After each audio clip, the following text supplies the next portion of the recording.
Come here. Check the back seat.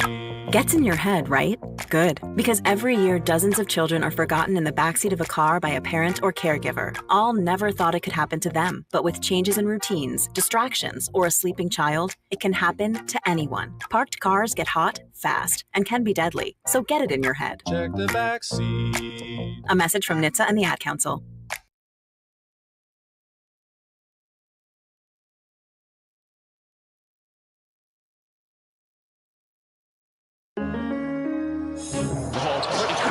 Crossover. Oh, killer crossover. Just crossover. It just crossed him over nastily. Another victim to the crossovers. Cross him up and sit him down. Hello? Turn on your own mic. Sorry, I pressed the button. It was just the incorrect one. Check the mic switch. You got to check the button. Yep. Check the mic switch. I'm out of my element over here. Time for the crossover. Powered by Every Level I Concrete know. Repair. I was pondering. Oh, yes. EveryLevelConcrete.com. Thank you. I was pondering sitting over there today. Oh. Because usually in these weeks when Josh is gone, one time I sit over there and I reminded myself how much I am out of my element when I am over on that side. Out of your element, Donnie. Because the buttons are not in a great location. No, I'm used placement. to my right hand. Right. And then also now I have to use my left hand, and my computer would go right over the top of this as if it was a normal person. It doesn't matter if you're left or right-handed. The buttons are like too centered. Agreed. They need to be right closer to that mic boom. Yeah. When they made this, was the person sitting all the way in the corner over here? I don't know. I mean, they might have been. They didn't have to be on camera. I guess I've seen people. Sorry. I guess you're gonna move way over there. People can't see it anyway because somebody didn't put on the video. Oh, interesting. Look at that. I guess I've seen people do this before. Now this is kind of interesting. This isn't bad. You like that? Yeah, but you're way up there. If you decide to swivel your chair, you're gonna run into the wall behind you. Yeah, but I do like leaning up against this wall right here. This isn't bad. I can't see the TV though. Well, but that's probably a good thing considering what's on right now. Yeah. No, let's keep it. You need to watch this. The other problem is the contrast is all thrown off because I'm not Josh and I like natural light. You're in front of the window. Coming down. Downscope. This will all be rectified when one day 1620 the coup. 1620 the coup will finally take over. Soon. Somewhere else. Not far away, apparently. It's not the ultimate coup. The ultimate coup is that 1620 the coup. That one over there and that one. You want that one? Wait, we want that one? No, we don't want that room. Oh. We want what room we want the has. Signal. Yes. Why is that the only why 1019 the zone. Why don't you want the other two signals? They're just as good. Well, there's already a familiarity with 1019. Yeah, we're already doing Big Red Overreaction, Creighton basketball over on 1019. It just seems right. I fear for what would happen to the teenagers and the children if we were to take over 98.5 because they would be like, what is this? Yeah. This doesn't sound like Madonna or U2. They play those on the keg, actually. Or Pat Benatar. Those are all things they play on the keg. Oh, Madonna for they play Madonna on 1019? They might still play Madonna. They've been switching things up a bit over the last. Holy cow! Is for Madonna. That's going to be you. They've been playing a lot of early 2000s rock, which I'm a big fan of. Finally, everything that rocks. 1019 the keg. Here's Madonna. It's not everything that rocks. She is rocking, baby. That is not their tagline. She's 70 years old and she's still getting it on. And it's also not we play everything anymore, right? Nope, they changed that too. I liked that one. We play everything. That's it was anything, not everything. We play anything, which is even worse. That frequency has been through so many format changes let's go over the years. It was the soft rock station at one point. The OG is Q102. Oh, that was Lincoln's rock and roll station. I just want to point something out. Kenneth in YouTube says they play classic rock songs as Blink-182's All the Small Things and Nickelback's Rockstar. Those are by definition classic rock songs. No, now. Shut up, Nick. Yes, they are. No, they've reached the 25-year threshold. That's not. Yes, it is. It's not a hard line. Yes, it is. That's not classic. Early 2000s rock is classic rock now. You just have to accept that. No. 80s music is oldies now. You could say No, that it's not. Yes, it is. Oldies are oldies. Oldies are oldies. No, it's Oldies does not pertain to a period of time. yes, it pertains to. it's Music how far fight, away music these fight. things were when these categories were established. Whenever the 80s, that wasn't classic rock in the 80s. You didn't call 80s rock classic rock in the 80s. It was oldies because it was 40-year-old music. And now music that's 40 years old is oldies music. Just got a text from Matt McMaster. 90s are oldies to me because he's a child. He is a child. See, he is wrong though, because that's classic. They're not oldies. 90s music hasn't reached So oldie what? status yet. So he has what, 10 years? Yeah. And 90s music is close to oldies. oldies are oldies, baby. The golden oldies, the 60s. J-Man with the one-liner, Madonna. Here's Madonna with Grandpapa Don't Preach. Grandpapa Don't Preach. I'll be losing teeth. Grandpapa Don't Preach. Oh, that's good, John. All right, so I'm let's, in trouble deep and I made up my mind. I'm filling my diapers. John, you nailed it. The first when 1019 was known as Q102. Q102, baby. Nebraska's rock and roll legend. Yes. They carrying were an album rock format. they were kick ass. That was till 1992. It was that way in the late 80s because it was there Yes. when I was in high So school. 1973 to 1992, by the way. It's almost 20 years. And then they made the hideous mistake of turning it into, I can't say what I'd like to say, but it's called the Hit Kicker. It turned into a country station. Yes, it was called the Hit Kicker. And in the immortal words of Stone Cold Steve Austin, The bleep. I'll tell you what I think of Yeah. the Hit Man. Just put an S in front of it. Good Nice. job, John. This is excellent radio history by you. So, Omaha's Young Country, 1019 KYNN, the Hit Kicker began to gnaw its way up the ratings chart. Wow. Now, after that, Yeah, go for it. I got it. I got your was answer. that?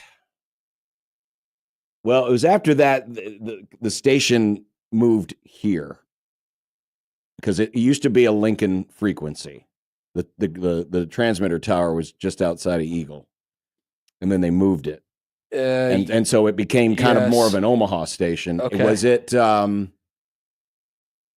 I want to say there was something before the Edge, or was it the Edge? Was it the Dam? Was the Dam? It might have been. I think it was the Edge. So, 1019 the Edge. on February 7th, 1995 at midnight, KYNN began stunting with an automated countdown. At 6 o'clock on February 21st, it became Nebraska's first alternative rock station, 1019, 1077, The Edge. There it is. Bring it back. Which used to be, and here's another reason why it would work as the Zone. It used to be the FM home of Husker football. Huskers, go Huskers.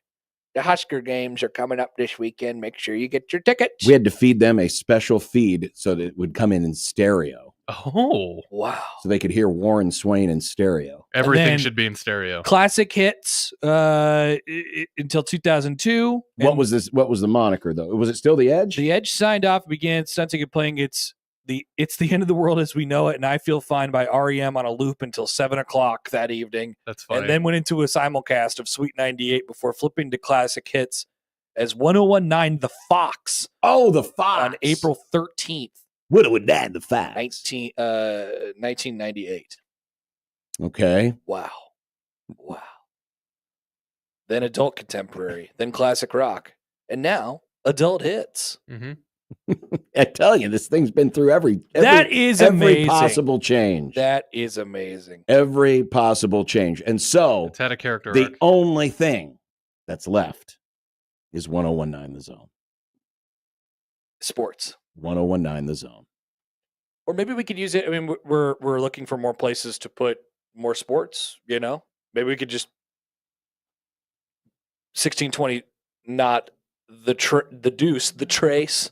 The Trace. Something like that. 1620 The Trace. Soon enough, every single radio station in this building is 1620 The Zone something.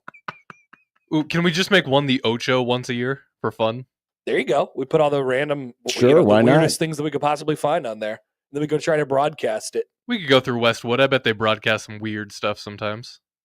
I wonder what they got on the docket. We could run some random podcasts. Oh, we got podcasts. We got a lot of podcasts. We got random podcasts. We've got folks. podcasts. We've got many, many podcasts. Kenneth says Blue Jay basketball is on the air. Sick guitar riff. Thank you, Pop Evil. It'll be in stereo Yeah. on your home of the Zone. 1019 The Zone. Nick, remember when Nick used to get really mad when we would do this? Now he's kind of accepted it. Yeah, Nick. Excellent growth by you. Yeah. It's not growth. It's getting good at ignoring you guys. Why would you ignore us? I'd say I've put that's up growth. a wall. I've put up a wall. I'd say that's a version of growth. I mean, you're no longer having to do any of that stuff. So now you can completely come over to the dark side. You can come over to our side. See, if you describe this as the dark side, it makes me not want to come here more. Why? Because the dark side are the bad guys. Well, as we found out yesterday, what's the stupid name? The Orbs? Orcs. The Orcs. what is Hey, this? did you hear about this? The bad guys. John is blown away by this. In the Lord of the Rings series are called the Orcs. It's not all the bad guys. It's just the main foot soldiers were orcs. Boy, that sounds Orcs. really menacing. Yeah, doesn't it? I mean, I could see all the villagers, all the little people. God, it's the "Oh, orcs! It's the Orcs. What are we ever going to do?" And then they just stand out there and they watch these tiny people, waddle by. And What do you mean, tiny just people? gotta kick 'em John, away. orcs were like 7 foot tall and gross. Well, that's like They eat people. Meat's back on the menu, boys. That's- There's no way the orcs were that big. The orcs Yeah. have to be tiny. yeah. Tiny little guys walking around I through the don't- towns and the villages. I don't I'm know- an orc, Orcs I'm an need orc. better marketing. I don't know why you guys think that orcs are like tiny. Orcs have never been tiny in any media. But they sure sound like it. No, they don't. Yeah, they do. They They don't sound sound very like a tiny thing at all. Orcs. Yeah, what sounds more legit? I'm an orc or I'm an orc. That one, the No, second it- one sounds way more like an orc. No, it doesn't. Yes, it does. You just did an orc voice. I'm a little orc. Remember, this is the same series that, they had all these different things they could name their, main base, and they just called it Mount Doom. Yeah, that's That Man. wasn't their main base. That's just where the volcano was. It was just Mount there. Doom. Mike says add a D to the orcs. Dorks. Dorks. That's how they got the name. They were Yeah. just sitting around, drinking their Mountain Dew and, eating their Doritos and rolling their 18 side die. And there's like, we need a name. Let's just call them the Dorks. Okay. No, let's take the D off. Okay. What about Nick Urukai? is so offended by this. I'm not offended.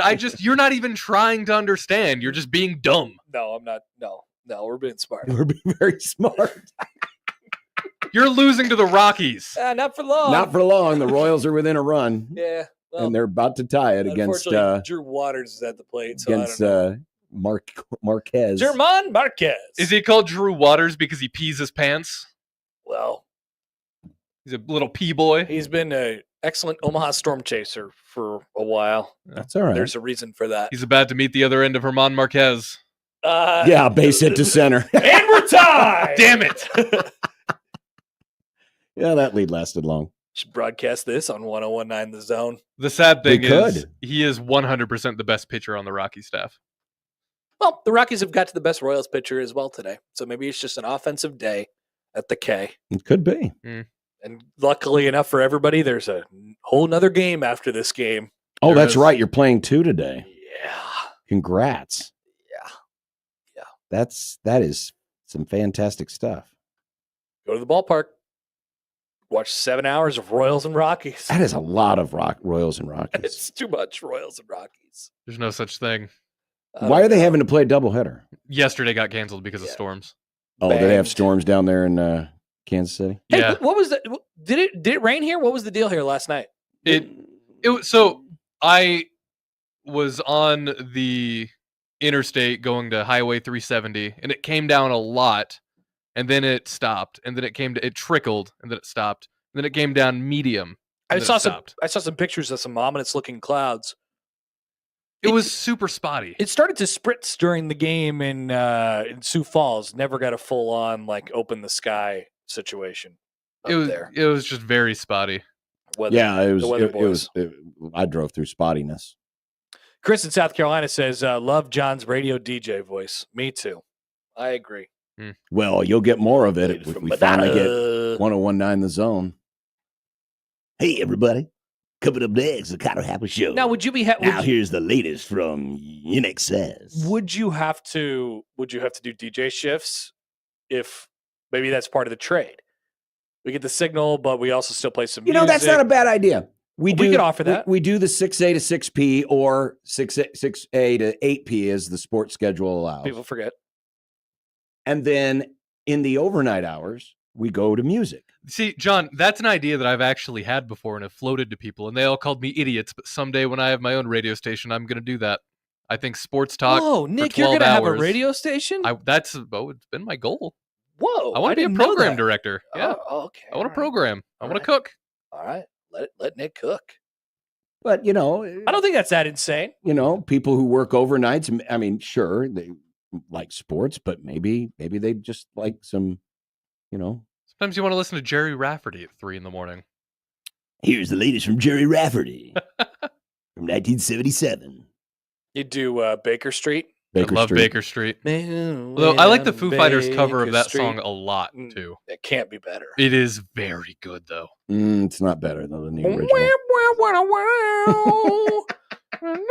Just imagine if you turned on 1620 The Zone and at 11 o'clock p.m. and it was playing Baker Street. That would be great. That would be awesome. I'd be so confused. I would like that We could sign off on a Creighton broadcast and say, all right, that's the latest. Announce the next song. That's Jay's Basketball, brought to you by Budweiser. Yeah. Now. Coming up next. And now from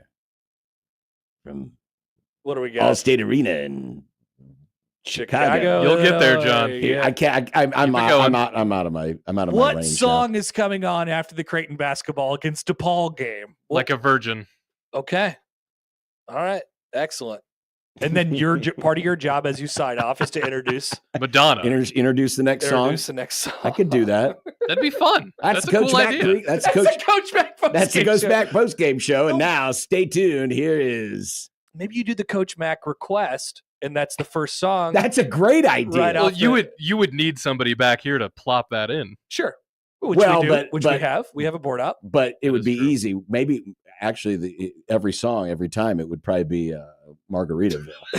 Yeah. Because Mac's a big He's Jimmy a big Buffett Jimmy fan. Buffett guy, big parrot. So we could have Mac do it.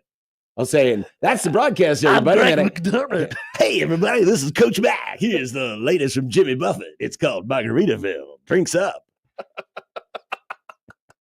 That'd be a great idea. See you guys back in Omaha. Wonder what Coach Hess will be doing. We're gonna have to figure out what his favorite song is. Yeah. We'll get there. Plenty of time. We got time. We got time. As we found out yesterday, they know what the timetable is, but they're not telling us. That's right. Yeah. We listened to that one on the way back. It was good stuff. Yes. That'll be a part of the 1620 J's podcast. I comes out later today. Thinking that'll be the case. Yes. Later tonight. While I'm working on the draft. Or watching the draft. I shouldn't say working. Do the Rams actually have picks again, John? We have picks. How many? Well, we have a pick in the first round. Yes. Okay, that's because better. famously no one has traded any of their picks. Is your kid already on his way? Yes. He texted me an hour ago. Your kid? Yes, my youngest and a couple of his friends are en route to Green Bay, Wisconsin. Whoa, they're going? And they are going to the NFL draft. And I got a picture from him an hour ago. World's largest truck stop? Nope. Oh. But close. Kinnick Stadium. Go Hawks. With the text, Iowa sucks. The picture of the outside of the stadium, Iowa sucks. Oh, did they suck last Black Friday? I have no idea. The answer is yes, but they suck slightly less. The funny thing is, Nebraska. Christian's not like he watches Husker football. He's not like a huge fan. Yeah. But he's around it enough to know what's going on. But he enjoys watching, you know. But he obviously thinks Iowa sucks. It's a very healthy place to be. Yeah. So you're not disappointed. And he's right. And you're not disappointed when they lose. He's right about the Iowa sucking part. He nailed it. I'm glad he picked up on that. Yeah. I think they were going to try to I don't know. What's the travel log from Iowa City?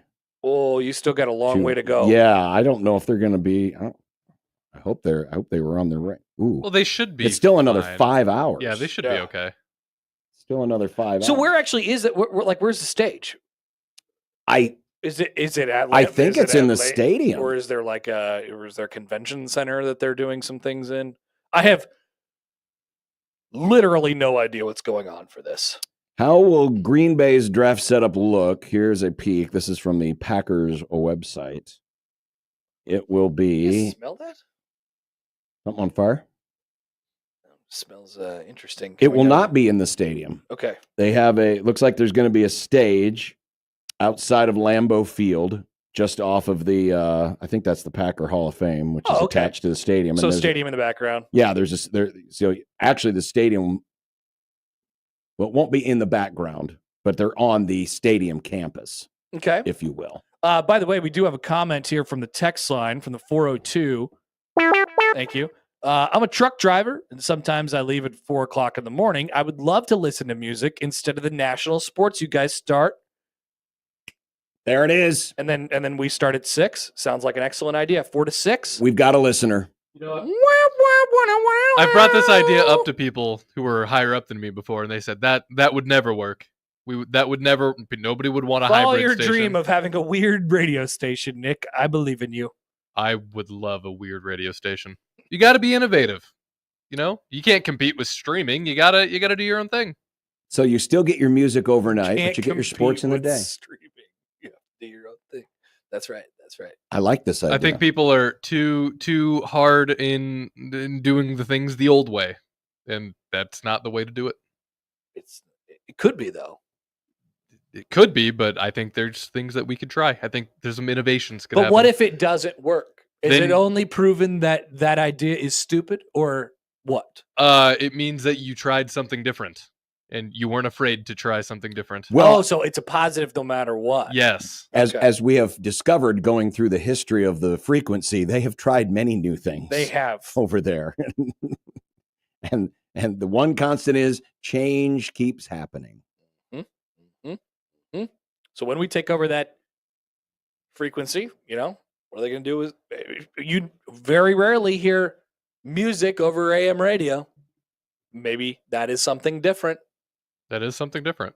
Play music on AM radio. It's not just Western. Growing up, whenever my grandpa would have music on, it was always Western on AM radio. God, it's crazy.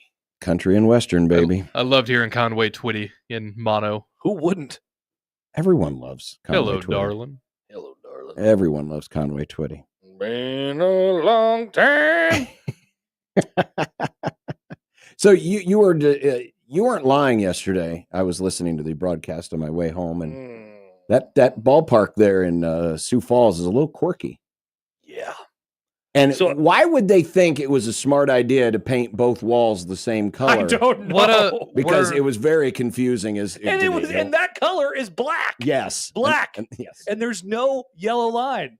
So you cannot demark where the top of the fence is. crazy. Do they have their own ballpark, or are they playing at the Birdcage? It was at the Birdcage. They have their own ballpark, but they met them in Sioux Falls. Oh, And so I love the Birdcage. the Birdcage.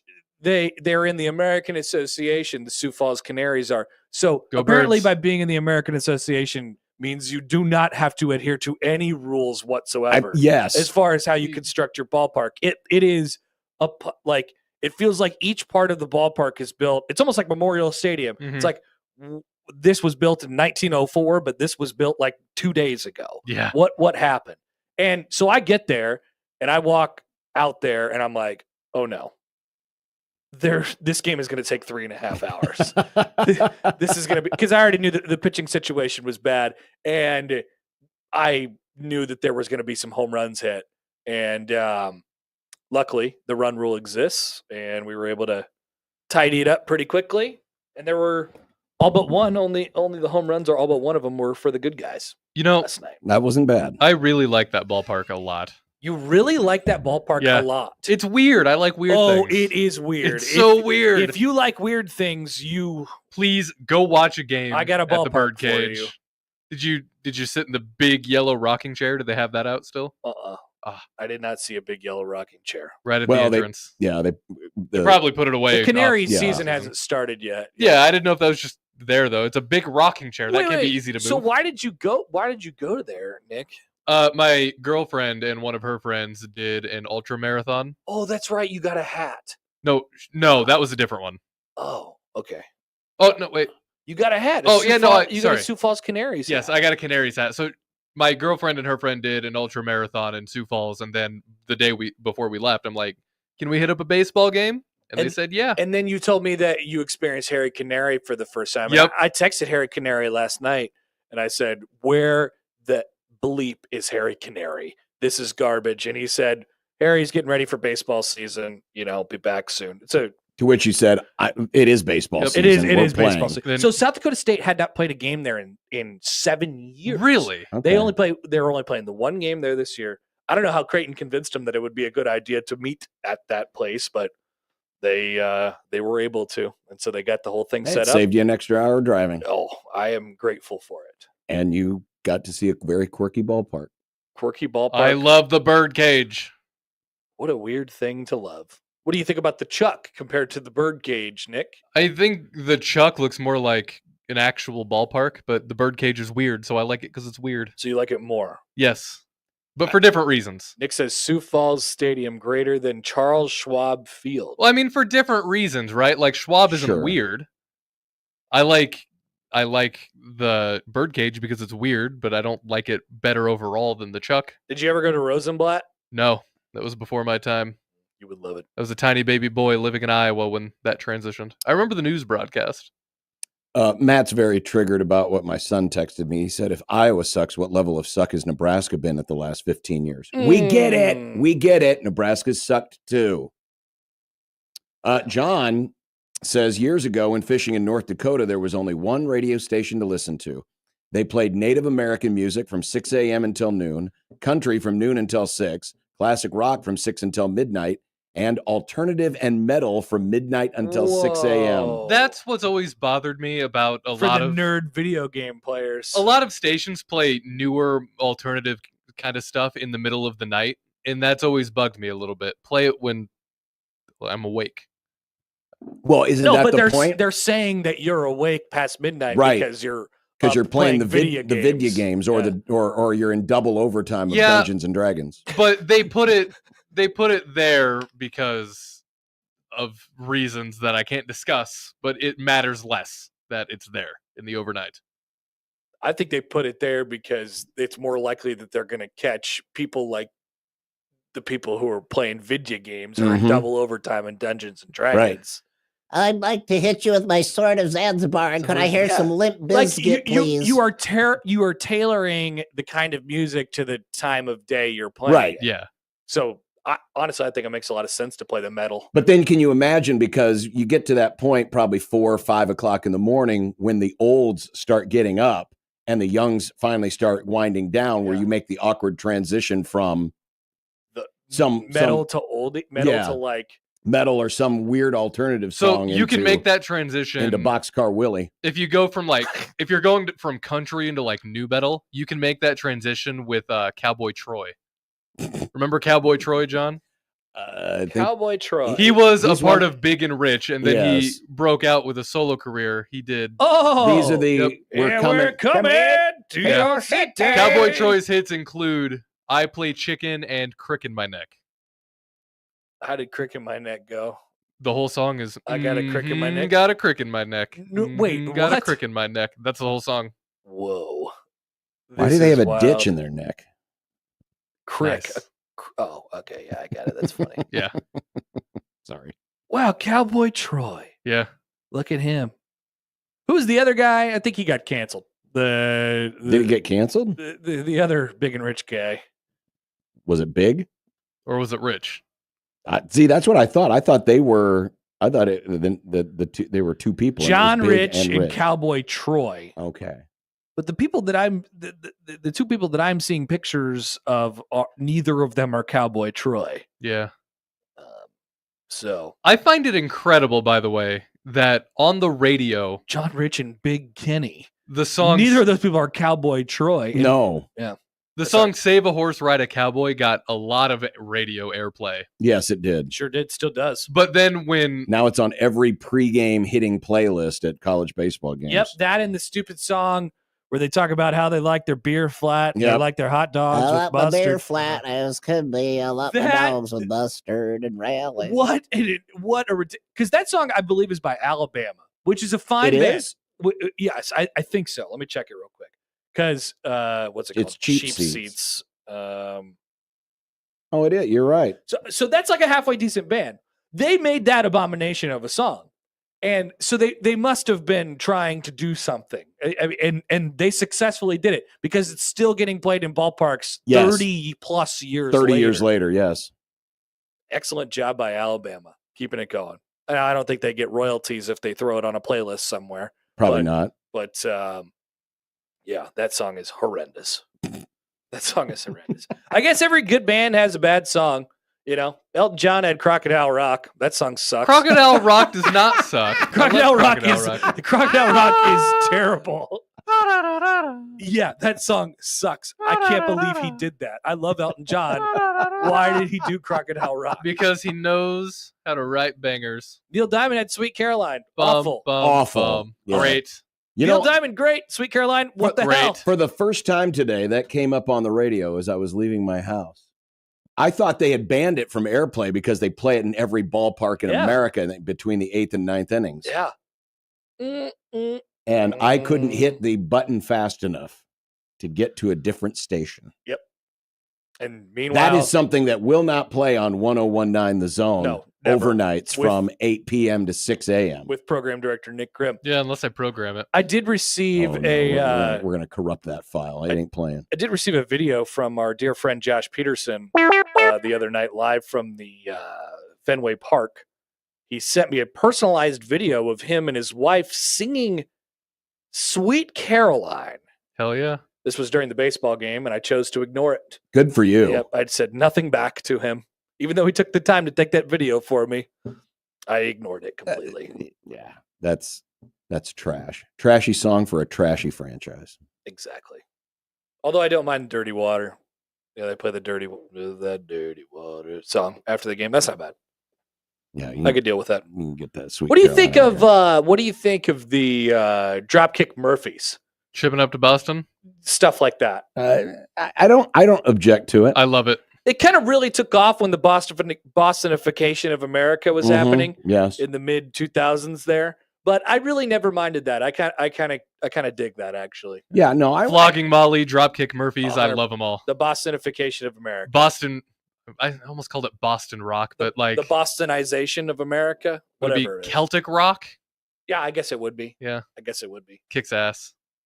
Yeah. It kind of does. I can't lie. It doesn't bother It me. goes that hard. much. It makes me want to, you know. As much as I hate how, the team that it's associated with and all the things that they did, I don't mind the songs. I don't mind the songs. Yeah, oh, good one. Kenneth says Tessie was a big hit after MVP Baseball 05. And they played that in I think they played that in the Red Sox movie with Jimmy Fallon, Fever Pitch. They played that song in that movie. You ever seen Fever Pitch? No, I didn't know Jimmy Fallon Never was saw in a it. baseball movie. Oh. Never saw it. Interesting. You guys should do you guys Oh. Zapper have a movie club idea? I do. You guys should watch Fever Pitch. Oh. It is available anywhere. I have multiple burned DVD copies of it if you want that. Why would you have multiple DVD? It was the copies mid of it? 2000s. I don't know. People were burning DVDs. But why did you end up with multiples? I'm not sure. We went to watch it again and couldn't find the first one. It's not streaming anywhere, by the way. No. So the only way to watch it is via Happer's totally legal burned DVD copies. Yeah, I got it. I got it for you guys. Unreal. The movie sucks, truly, but I don't know. It's kind of entertaining. Jimmy Fallon, Drew Barrymore, they're in love, kind of. But, Well, all right. but I'll Jimmy buy it. Fallon loves the Red Sox more than her.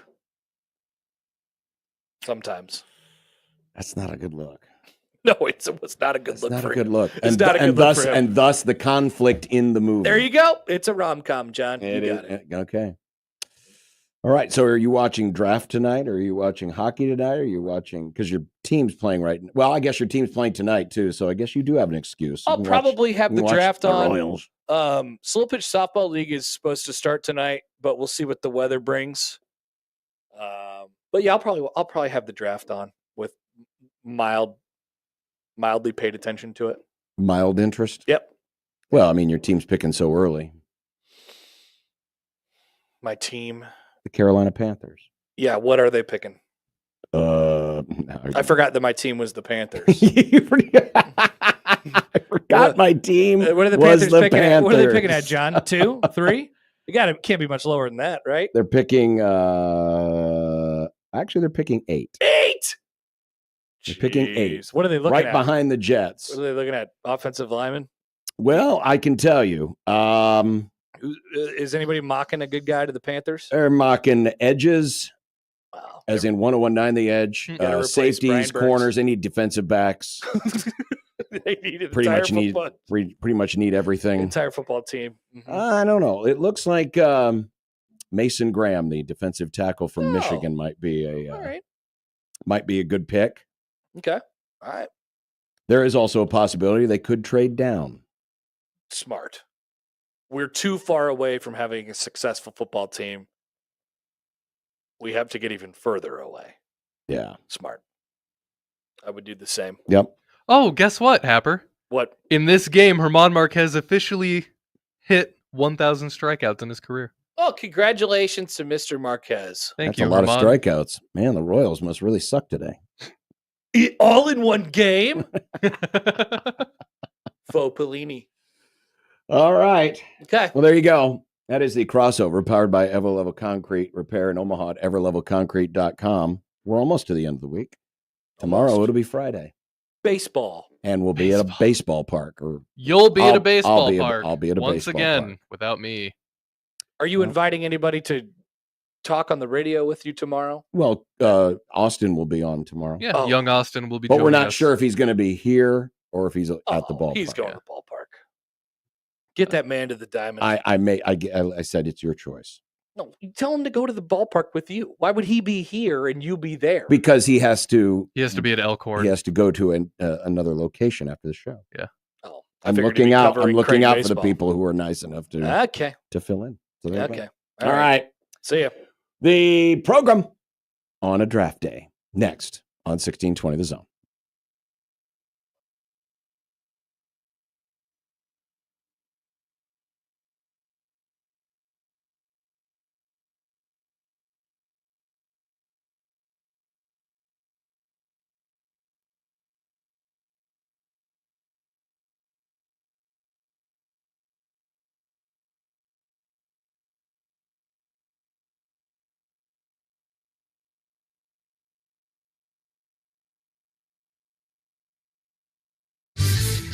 Your Omaha area forecast from the Godfather's Pizza Weather Center and KETV News Watch 7.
KOZN.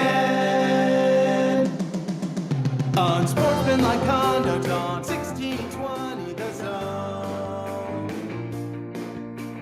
Husker Athletics, Creighton, and yes, UNO. Don't miss a moment, they'll give you your fix. They're on every day from 2 until 6. Spend your afternoons with John, Josh, and Nick.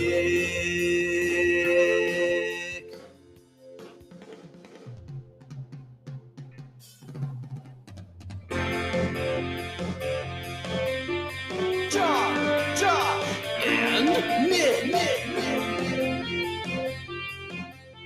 They'll show you what sports talk really is. Okay, finally, the run-up is done. We can draft some football players tonight. Aren't you excited? You should be. I hope the Dolphins pick somebody. Unsportsmanlike conduct on 1620 The Zone. Husker Athletics, Creighton, and yes, UNO. Welcome to the Grum. It's brought to you by Union Bank. Your money has people. John and Nick. Josh still off in Boston doing Boston things. Slurring up a storm, I'm sure. Probably. I just realized I have to change something on the Grum down before I load it. Well, we had a last-second change. Let's just put it that way. We had a last-second change. But welcome. It is day one of the NFL Draft. Tonight from Lambeau Field in Green Bay, Wisconsin, actually just outside of Lambeau Field. Good friend of the Grum, is it Brian? Yeah, Brian sent us some pictures. Unfortunately, it's in a file format that is not conducive with my computer. Oh, no. But apparently his cousin lives in Green Bay, and from his backyard, he can see the draft setup. Very nice. Maybe I could work out a deal where my son and his friends could stay with your cousin overnight before they come back tomorrow. But oh, they are coming. They're coming back tomorrow now. Actually, no, they're coming back after the draft. So it's gonna be 24 hours of draft excitement, driving and draft. It's a good road trip with the boys, though. They seemed very excited about it. And I'm happy for them. I'm glad they get a chance to experience this. Christian was all dressed up in his Rams gear, so doing the draft thing, got to dress up. That's what I did. Dressed up, got my Rams gear on today. I didn't support the team. I didn't do it intentionally. I woke up this morning and I'm like, yeah, sure, I'll throw this on. And then before the show, I'm like, wait a minute. Oh, it worked out. Good Dolphins. Good for you. It did work out. Good for you. Well, the Grum Down is brought to you by the Rooferees at John Higgins Weather Guard. To 105 or not to 105? Oh. That is the question. Actually, it's the order from Judge Wilkin. But what does that mean? And how will that impact things moving forward? It was a perfect day then for Nebraska's GM, Pat Stewart, to speak to the media. We have that audio, and we will have that for you. He is the guy who will manage the 105, or in this case, probably not the 105. Something more than 105. Matt Rule said, what? About Shedeur? What? While some people were running Shedeur underneath the bus, Matt Rule was propping Shedeur up and putting him in the front seat of the bus. Oh. Stanley Cup playoffs today, this week. Actually, it's been for the next 2 months. Yeah. Josh Ingles of Covers.com will join us, and we'll go over what has happened so far. Basically, every series is through 2 games. Eastern Conference looks loaded. Western Conference, we'll see. Vegas split 1-1 with Minnesota. Now Minnesota gets them at home. We'll find out if the Wild have a shot at making things interesting. Josh Ingles will join us in the 4 o'clock hour. Also, Garrett Langrel, who is Creighton's closer, guy with a little swag, will join us. It's a preview of a full interview that we will have on the 1620 The Jays podcast this week, but we'll play a snippet for you. Very interesting young man with an interesting story. And we'll tell part of that story later on today. We are mocking the draft. Oh. I am mocking the draft. And here's how we're going to do it. We're going to tie it to our giveaway this week, our ACX Cinema 12 Exarban Cinema concession vouchers. You are going to answer NFL draft trivia. Oh, that's fun. If you're correct, you'll win the $50 vouchers. And if you're worried that you're not a great draft expert, don't worry. I've written these questions pretty leadingly. I think I've put enough clues in the questions. You should be able to get it right. But each of the correct answers, I will mock that team's draft. I worked hard on this. Spent 2 hours on it. I can't wait, John. I can't wait. So I wish you would have told me. I could have made us some graphics or something. I already did. Oh. I already did. That's why I spent 2 hours on it. So we'll mock some of the teams of interest. There's another hint. And give you a chance to win those ACX Cinema 12 and Exarban Cinema $50 concession vouchers, which go on sale tomorrow morning at 9, $50 for only $25. So that'll be in the happy hour today. It's also Thursday, so it's I Don't Care Day. I don't care. PCA for MVP. PCA for MVP. A lot of letters you just said. If you're a baseball fan, you should know what that means. And rest in peace, Steve Mongo McMichael, who passed away last night due to complications from ALS. All of that and more today on the Grum. Robin Washut had something come up, something that was going to take the most of his day. So Robin not joining us here this afternoon, as he usually does on Thursdays. 402-951-1620. That's the hotline, the NFL draft hotline today. You can also tweet at us at USC1620, JTech Construction Zone Twitter page. Or you could email the Grum, John at 1620thezone.com. That's the Equitable Bank inbox. At Equitable, we take banking personally and answer the phone on the first ring. I will drop this hint about mocking the draft later on. I am not mocking the Dolphins draft. Oh. We're not good enough to mock now? Well, no, No, I couldn't mock every team. But your Dolphins are picking 13th. They sure are. They're picking 13th, which puts them in the range because they're looking for line play, either offensive or defensive, and defensive backs. So this will probably be a very heavy defensive draft. According to the NFL Draft IQ site, really cool site there on NFL.com, you're probably looking at one of the tackles in this draft, whether it's Kelvin Banks or Membu from Missouri. I'm fine with that. If Membu falls that far, he probably won't fall that far. There is a possibility. Yeah, you got a couple. Actually, you got choice maybe of a couple of Texas players. Jahdae Barron, the cornerback, or Kelvin Banks, the tackle. I just want guys on the line who won't false start or that would be help. It's a low bar, but yet they keep extending people who do that exact thing. Yeah. And I don't know why. When I play Madden, you know what the first thing I do, John, is? I'd get that person off the team. One person in particular. Get him off the team. I can't stand this guy. Well, once upon a time, Garrett Bowles was good for at least one holding penalty, if not two, every game. And Bronco fans hated him, and now he's an all-pro. So you got to grow into the position. I don't think this guy, he's been there for a while. I don't think he's going to grow. I think he's just going to keep grabbing people by the face mask and May not. starting too fast. May not.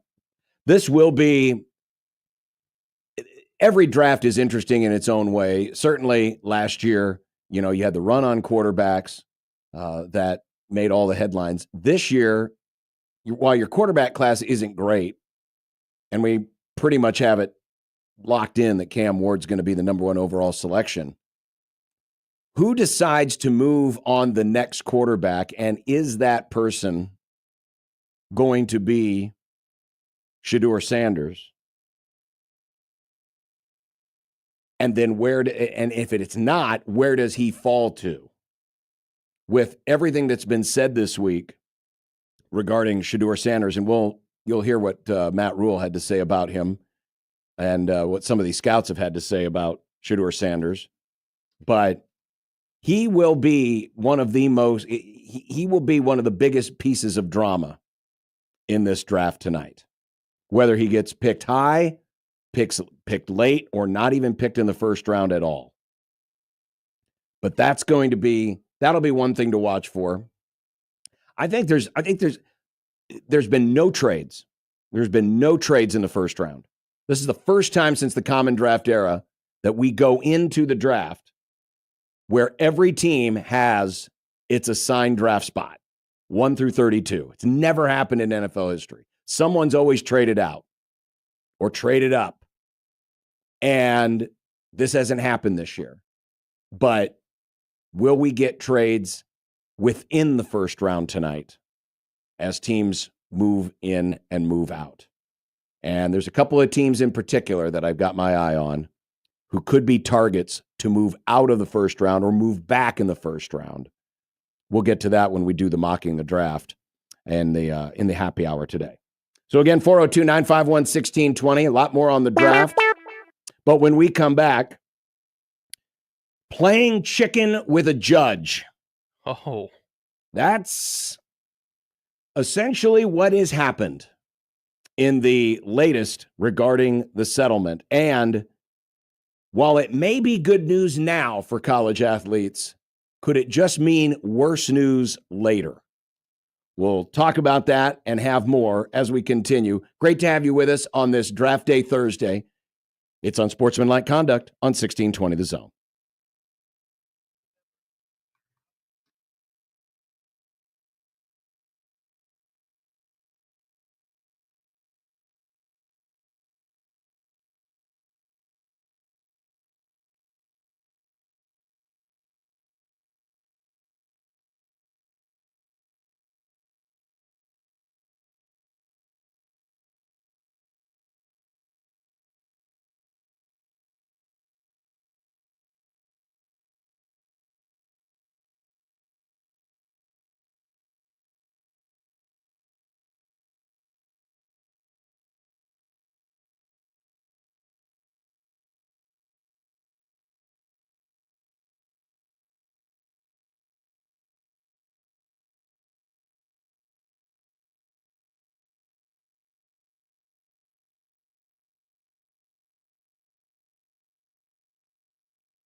Back here on 1620 The Zone, 1620thezone.com, the Zone mobile app, and zonetv.live. We're everywhere. We are everywhere. The college football playoff commissioners have been meeting this week in Texas. And according to Ross Dellinger, they have broke from their meetings.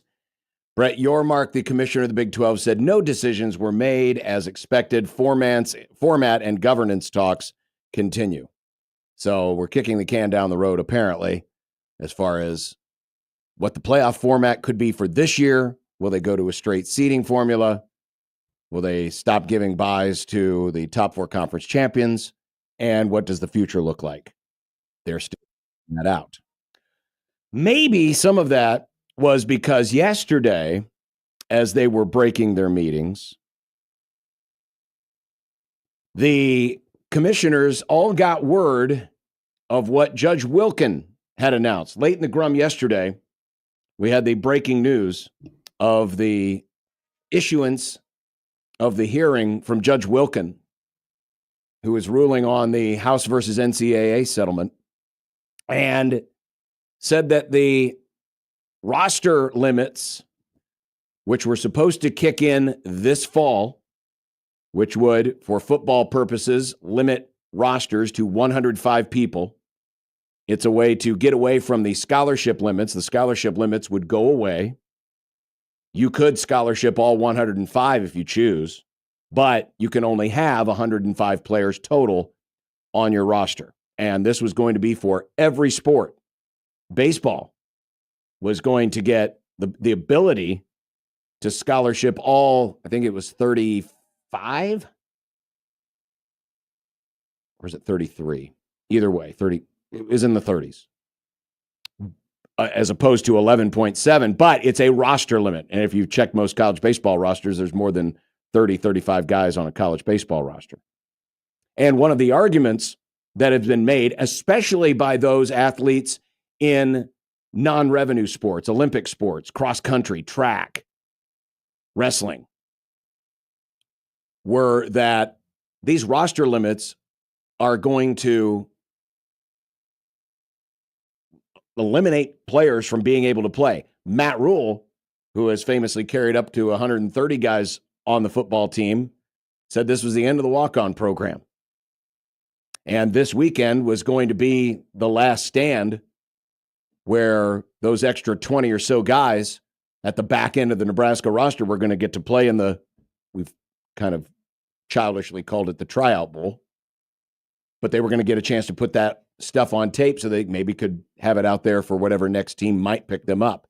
Now, Judge Wilkin has said, no, you need to grandfather this in.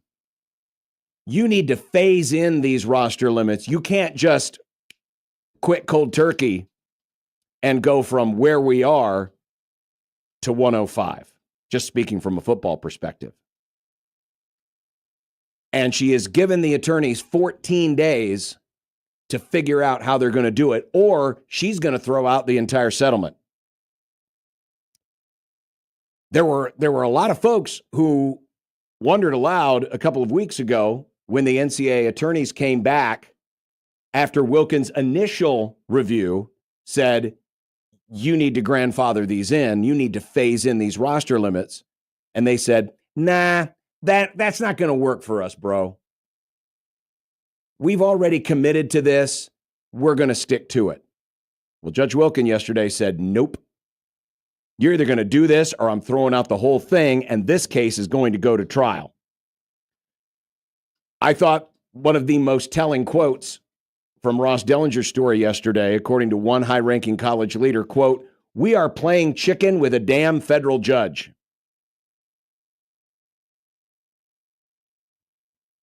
The attorney for the House side of things said yesterday, we are pleased that Judge Wilkin overruled all of the objections except the roster issue.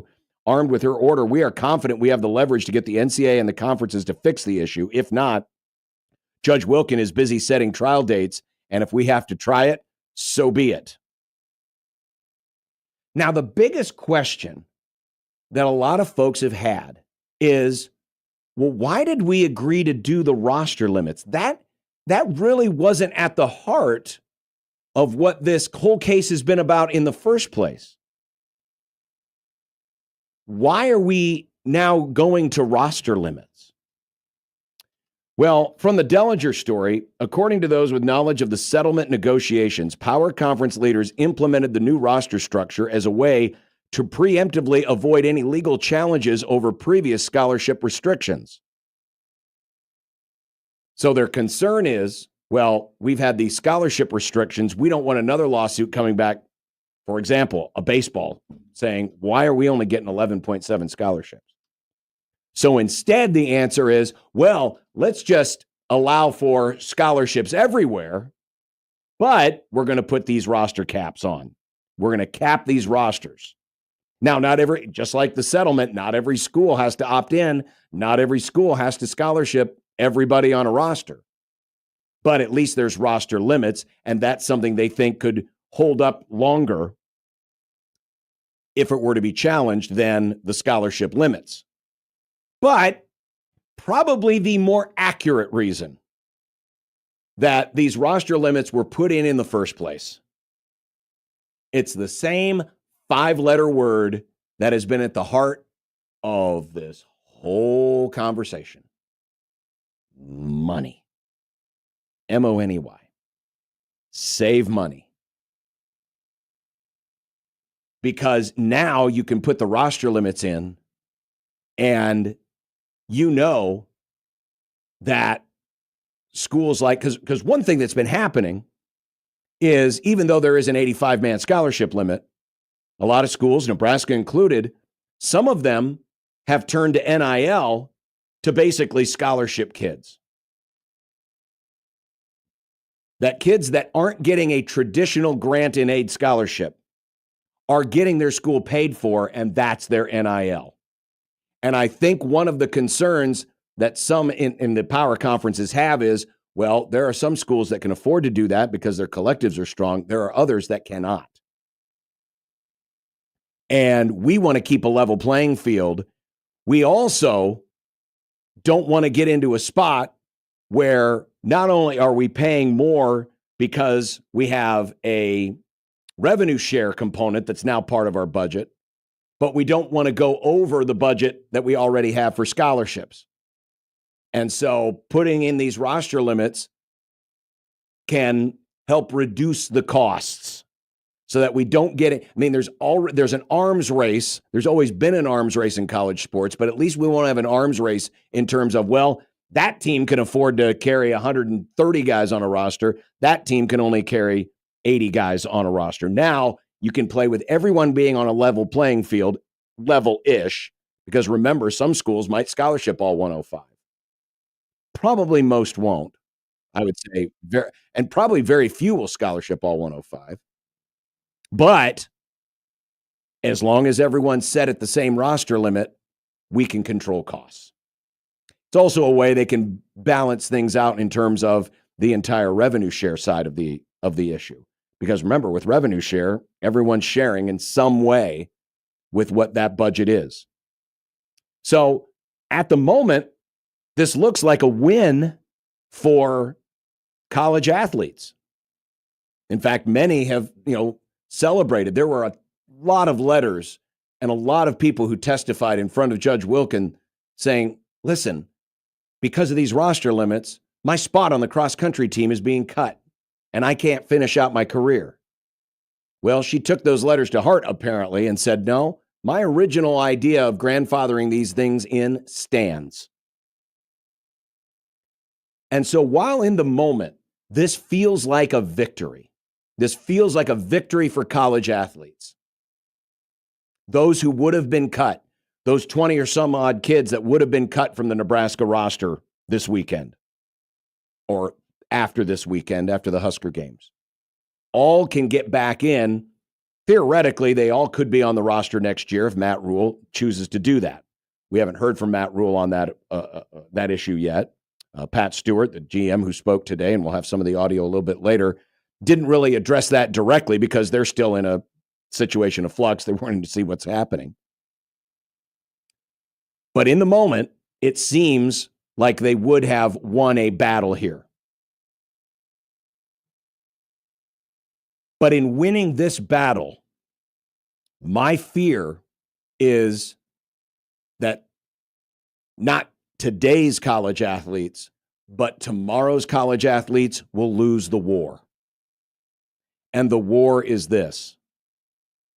If either the roster limits are phased in over time, some people believe the roster limits may not happen at all because of the fear of the settlement going under. That if that were to happen, and I believe this is going to happen anyway, but that's you are going to start to see sports get cut. You're going to see some of the Olympic sports, some of the non-revenue sports get cut, and they're gone. So you won't even, you're worried about how many cross-country roster spots you have? Not anymore. They're all gone. And this has been something that I have feared for a long time when it comes to everything that has happened in college athletics. It's becoming so expensive now to do it because now you've added the component of paying the athletes. And I don't want to make it sound like I'm blaming the athletes. I'm not. I believe that there is an ability and there's a room to pay the athletes. But the unfortunate byproduct of that, because college sports forever has been run with smoke and mirrors. The fact that Nebraska football brings in 85% of the revenue to that athletic department. And I'm only using Nebraska as an example because they're local and, of course, we can adapt, we can relate to it. But it's this way everywhere because football brings in such a high percentage of the revenue and has funded basically every other sport there. There's only a couple of other sports at the university that if everything were to dry up today and that sport had to live on its own, men's basketball and volleyball could probably do it. But everything else is reliant on that football money. And it's that way everywhere. That's the smoke and mirrors that college budgets have been running on for decades. And at some point, when the push and the shove of these lawsuits and the progression of college athletics happens, and these enterprises become more like real businesses than what they have been, it's like everything else. When a new owner comes in and they assess the situation and they look at which departments are making the widgets that are making us the money and which departments are losing us money. And we all know what happens in those situations. The departments that lose money usually get cut, usually get eliminated, usually get sold off. Now, there's no one's going to be selling off a cross-country team, for example. But I fear that even though yesterday the athletes of today who won't get their roster spots cut may have won this battle, but the greater war down the road, and this may have happened anyway, but the greater war down the road of having actual sports eliminated, I think became more real yesterday. Can I play devil's advocate pretty quick? Mm-hmm. So if this does happen, or when it does happen, if it happens regardless, I could see a world where these sports won't just stop existing. There's going to be people who are passionate about cross country or lacrosse. Oh, sure. Or I'm not saying the sport of cross country is dead. I'm saying that there are some schools, and I don't mean to pick on just cross country, but right. I mean, you could think of any non-revenue sport, but the ones that are down the ladder in terms of funding, those are the ones that are probably going to get, cut and set along the side of the road. Yeah, and I agree with that, but I think that this actually sets up an opportunity that could benefit these kids who would have gone to do cross country, because I could see independent clubs being set up that are probably more focused on the people who are participating in these clubs. And it might be, it won't be the same notoriety as college or whatever. But like when football was first starting, before it was sanctioned by schools, baseball too, they were just club sports, right? It's like, hey, join the Harvard Football Club. Sure. I could see something like that making a comeback, and it might end up being better for these people participating to begin with, because it feels like it would be more player focused, if you will. Well, possibly, but then the opportunity for earning scholarships in those sports, if those sports are gone, they're not going to fund the scholarships anymore for the athletes, and so those opportunities will be lost. And yeah, I don't mean I'm not making it sound like the sport of cross country is going to die or tennis is going to die, but you're going to have some programs.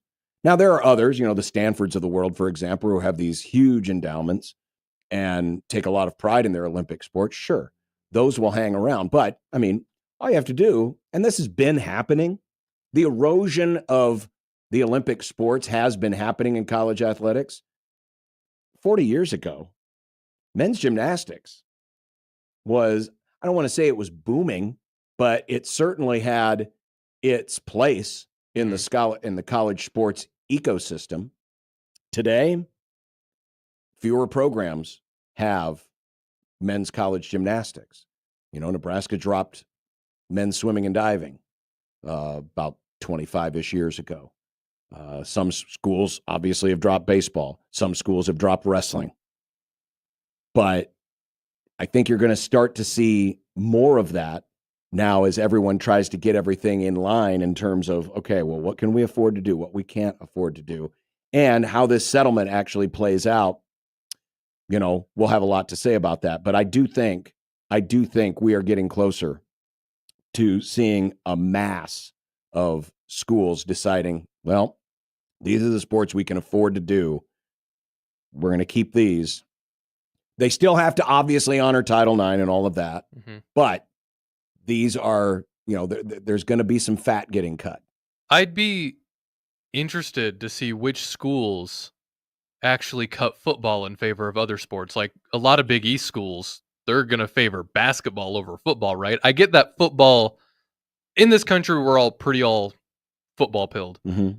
But if you have a basketball team and you're known for having a good basketball team, why not try to lean more into that and try to dump more money into that? Could you see a world where there's some schools that, like major schools, that dump their football in favor of basketball? Not in the FBS. Mm-hmm. Not in the FBS. Now, when you say Big East schools, the Big East schools that still have football, you have Villanova, you have Georgetown, UConn, Butler. Now, UConn is FBS. That's a unique circumstance. Yeah, it's a weird situation. But thinking of those schools that have an FCS component, it certainly is possible. Mm-hmm. It certainly is possible. But it also depends on, the trickle down of talent, how much can those sports pay for themselves? Would it surprise me? Of course not. It would not surprise me if we lost a few FCS programs because they are favoring one thing over another, especially in the Big East is an interesting example because they kind of have their feet in both waters. They have the basketball foot in the big boy waters. They have the football foot in the smaller pond. Mm-hmm. And in those circumstances, no, it would not surprise me if we lost that. I don't think we're going to lose many, if any, FBS football programs. Certainly not in the Power Conference because that's what's paying the bills. And right. even in the Group of Five conferences, those sports are still paying the bills. It's those programs down the ladder, those down the ballot programs that I think are going to have more of an issue.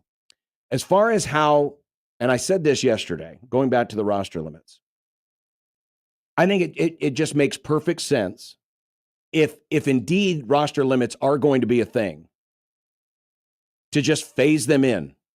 Absolutely. I think it's a very easy process. You could do it over 3 years. So, for example, this year, no roster limits, but consider it roster limit watch. We're on roster limit watch. Next year, because you're going to have this year's senior class or this year's juniors who are going to be seniors next year, they're going to be graduating out. You can pare it down from there. and just phase it in over 3 years. So by the time we hit the end of the line, those student athletes who are the sophomores to be this year will have cycled through the system, and then you can have your roster limits. What I will be curious to see is if they change any of the numbers, because we've heard from people like Matt Rule and others that 105 is too small. It's too small. I would love to have been in those meetings to hear where they came up with some of those numbers. Again, it's probably a cost-saving measure, but you've heard a lot of folks, including Matt Rule, have said, man, 105, that is way too small. We need more than that. So that's what's happening. Darren Heitner, who covers college sports and legal issues, tweeted out a little while ago, I have now heard from a few people that major conferences intend, if the House settlement is approved, to make it so that NIL collective deals are only allowed if a third-party brand that offers services to the public is connected with each transaction. This, with the illegal school rev share cap, would likely result in reduced money flowing to athletes. The people at the top are sneaky and think they're smarter than everyone else. So they think there's going to be something else that's going to affect the third-party NIL. Allowing a deal only if a third-party brand offers services to the public is connected to each transaction. So Kenneth brings up a point going back to the roster limit that it's a question I've also have. Why do we need more than 105? Why is 105 too small? Because that's double the NFL. And I get it's more people in college that are participating in college, but I brought this up yesterday.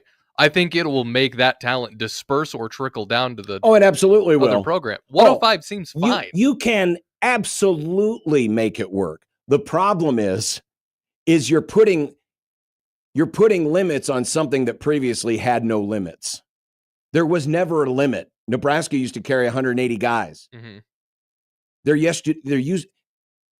What you've done is you've told people, hey, now you have a limit. It's no different than, we've got a policy here in the radio station where you can drink a Coke Zero anytime.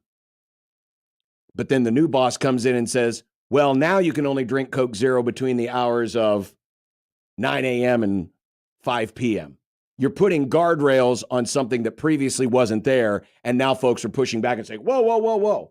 You absolutely can operate a football team on a 105-man roster. People will get You used absolutely could do it. But the Matt Rules and others of the world will say, but what about those people who have always dreamed of wanting to walk on and play at a school? And, he's arguing from a point of emotion and passion because he was a walk-on. He was available to play because Joe Paterno didn't have a limit on how many people he could invite on his football team. So he's looking out for those folks, and I understand that. But those folks will go somewhere else. Probably will.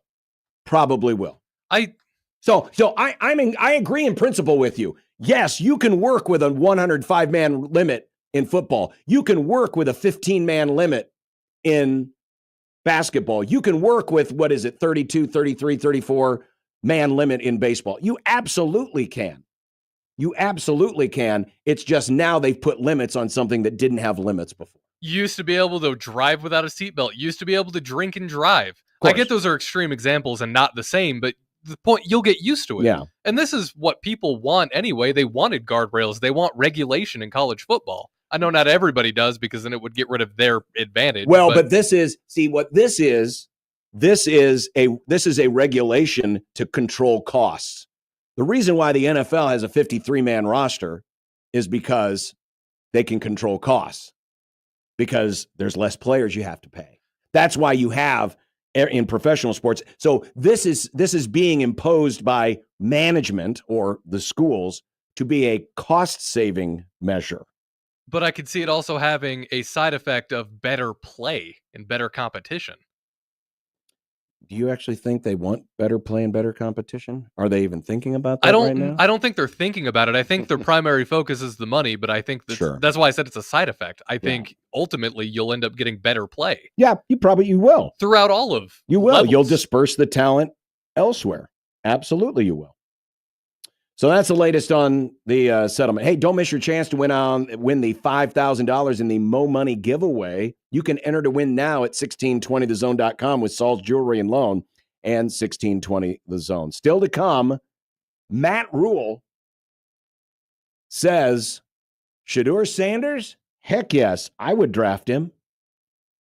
That and more on the NFL draft coming up a little bit later on with your chance to win those $50 vouchers to ACX Cinema 12 Plus and Exarban Cinema. That's coming up in the happy hour today. And we'll have that and a whole lot more right here on Unsportsmanlike Conduct in 1620 The Zone. But first, friends, if you haven't already become an organ and tissue donor, what's stopping you? Maybe you're a little nervous. Maybe your family's a little worried about the cost that could happen. Well, you don't have to worry about it. Because as good guys, becoming an organ and tissue donor does not cost your family a dime. Being an organ and tissue donor does not require that you are a certain age or a certain health status. Because whether it's healthy tissue or healthy lungs and hearts and other organs to save lives, you can still be a tissue donor with corneas to restore sight, skin grafts to help burn victims, bone grafts that can help those who have been severely traumatized by bad accidents, tendons to heal sports injuries. There's so many ways that an organ and tissue donor can help. And there's no cost to your family at all. There's also most funeral practices possible after a successful donation. So consider being a good guy today and register to be an organ and tissue donor next time you renew your driving, hunting, or fishing license, or find out more by visiting goodguysavelives.com. Find out how you can save up to 8 lives at goodguysavelives.com.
A little bit later on, we're going to take a look at the NFL draft. I'm going to attempt to mock the draft. And I can't say which one of the teams because that will be one of the answers to the trivia question for your chance to win those ACX Cinema 12 plus $50 gift vouchers. But news coming in this afternoon, and I'm double checking the odds as we speak. But according to several sources, the Bears are looking at a trade to move up to the number 5 pick to draft Ashton Jeanty. Oh. Multiple sports books have now shown that the Bears are the favorite to take Jeanty with the number 5 pick. That would require a trade between the Bears and the Jags. The Bears currently own the number 10 pick. The Jags are at number 5. There have been no reports about the Bears and Jags working on a trade, according to Pro Football Talk. But often when betting odds shift dramatically, that's a sign that somebody knows something. So I am checking, and Ashton Jeanty has been the favorite at the number 5 pick for quite some time. It's currently minus 210 to go number 5 overall, which is ahead of all others. But as I look to see who will draft Ashton Jeanty, the Chicago Bears are now minus 180. The Jacksonville Jaguars, the team that currently owns that number 5 pick, are at plus 125. So the betting markets know something, but there have been no reports yet that the Bears and Jags have worked out a deal. I think the Jags would be extremely stupid to give up that potential pick. Because you think they should draft Ashton Jeanty or something else? Yeah, because they should draft Jeanty. I think that he could play a big part. I think he could play a big part for the Jags. Just taking a look, the Jags and most folks that had a mock draft that was submitted before this morning have Ashton Jeanty going to the Jaguars. But when you look at what they need, running back does not show up on the list. Now, certainly you could still take him if he's good enough. What difference does it make? Mm-hmm. But if you're looking at moving back and some of the players that they have been scouting, Next Gen's Mike Band looks at every team and gauges their pre-draft interest, their team needs, and organizational philosophies. And he comes up with this hit list. It's basically the hit list that he estimates is on every team's big board, the top of their big board, their most coveted targets. And according to Band, the Jaguars' top targets currently are Travis Hunter, who's going to go before pick 5. Yeah. Will Campbell, the tackle from LSU, who's probably going to go number 4.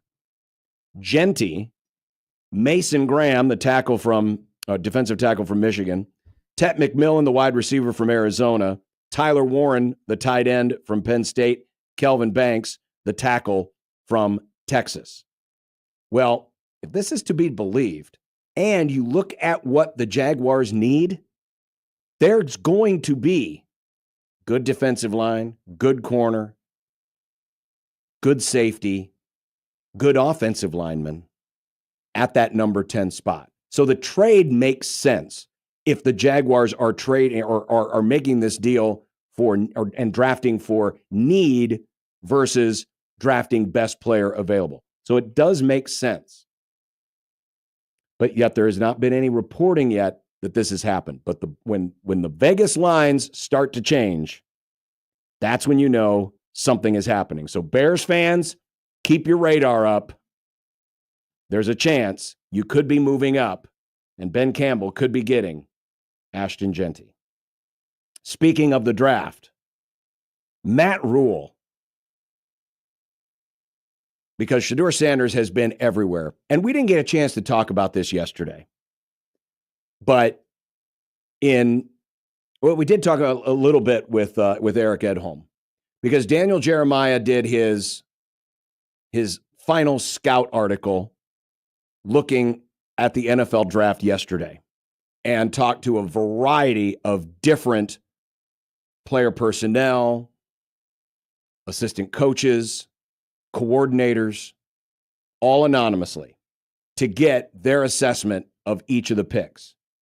And one of the most controversial things that came out of that article, the most controversial thing that came out of that article was what one longtime NFL assistant coach said anonymously about Shedeur Sanders. Here's what was written by Daniel Jeremiah. Quote, Sanders was the worst formal interview I've ever had in my life. He's so entitled. He takes unnecessary sacks. He never plays on time. He has horrible body language. He blames teammates. But the biggest thing is he's not that good. That was from one longtime NFL assistant. Another longtime AFC executive, quote, it didn't go great in our interview. He wants to dictate what he wants to do and what's best for him. He makes you feel small. Even some of those, and this is again reading from Daniel Jeremiah's article, who like Sanders as a player, expressed some disappointment. According to one NFC general manager, quote, I liked him the year before. They did change coordinators. It just felt different. It felt less athletic, less arm talent. Everything felt less. If you're talking about this year's tape versus Jackson Dart and Shedeur, I don't think it was particularly close. So these are some of the things, and again, it's being said anonymously, but it's that first bit from that longtime assistant coach, worst formal interview, so entitled, takes unnecessary sacks, horrible body language, blames teammates. If you were with us yesterday when Eric got home, Eric kind of defended a little bit of that because he said, yeah, there have been times, and it's been proven, he has blamed offensive linemen for giving up sacks. He at times has alienated some folks. Meanwhile, Matt Rule went completely in the opposite direction. Matt Rule talked to ESPN. And according to Pete Thamel, quote, Matt Rule, direct quote, not anonymous, Matt Rule, quote, on Shedeur Sanders, I would take him number 3 overall without a question. Congratulations, Robin Washington, who can't be with us today. Matt Rule would have drafted Shedeur Sanders if he's picking for your Giants. Rule continued, quote, I think he's tough. You can quote me on this, and we will, Matt Rule. This is how strong I feel. He took 12 hits against us, 12 hits. There were 7 sacks. He's accurate, smart, sees coverages. He can run if he has to. He's gone to places that haven't won, and they won. Here's another quote from Matt Rule. Here's why, to me, he's the guy who can handle the spotlight in New York. He's the only person raised from childhood to know how to handle the spotlight. Who are some of the greatest quarterbacks ever in New York? Broadway Joe and Eli Manning. Shedeur was trained at the foot of his dad. He's got a completely different demeanor. The spotlight there is so large, I think he'll crush it. So, John, in Formula One, Nico Rosberg and Lewis Hamilton were teammates at Mercedes, right? Mm-hmm. And that was famous for they would just fight with each other all the time.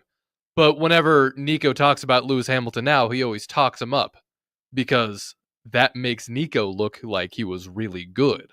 Sure. Do you think part of this is Matt Rule just talking up Shedeur so he can try to elevate the Huskers? Like, oh yeah, Shedeur, like he's so good. We beat him. He's so good though. We beat Colorado. He's just such a good player and we managed to beat him.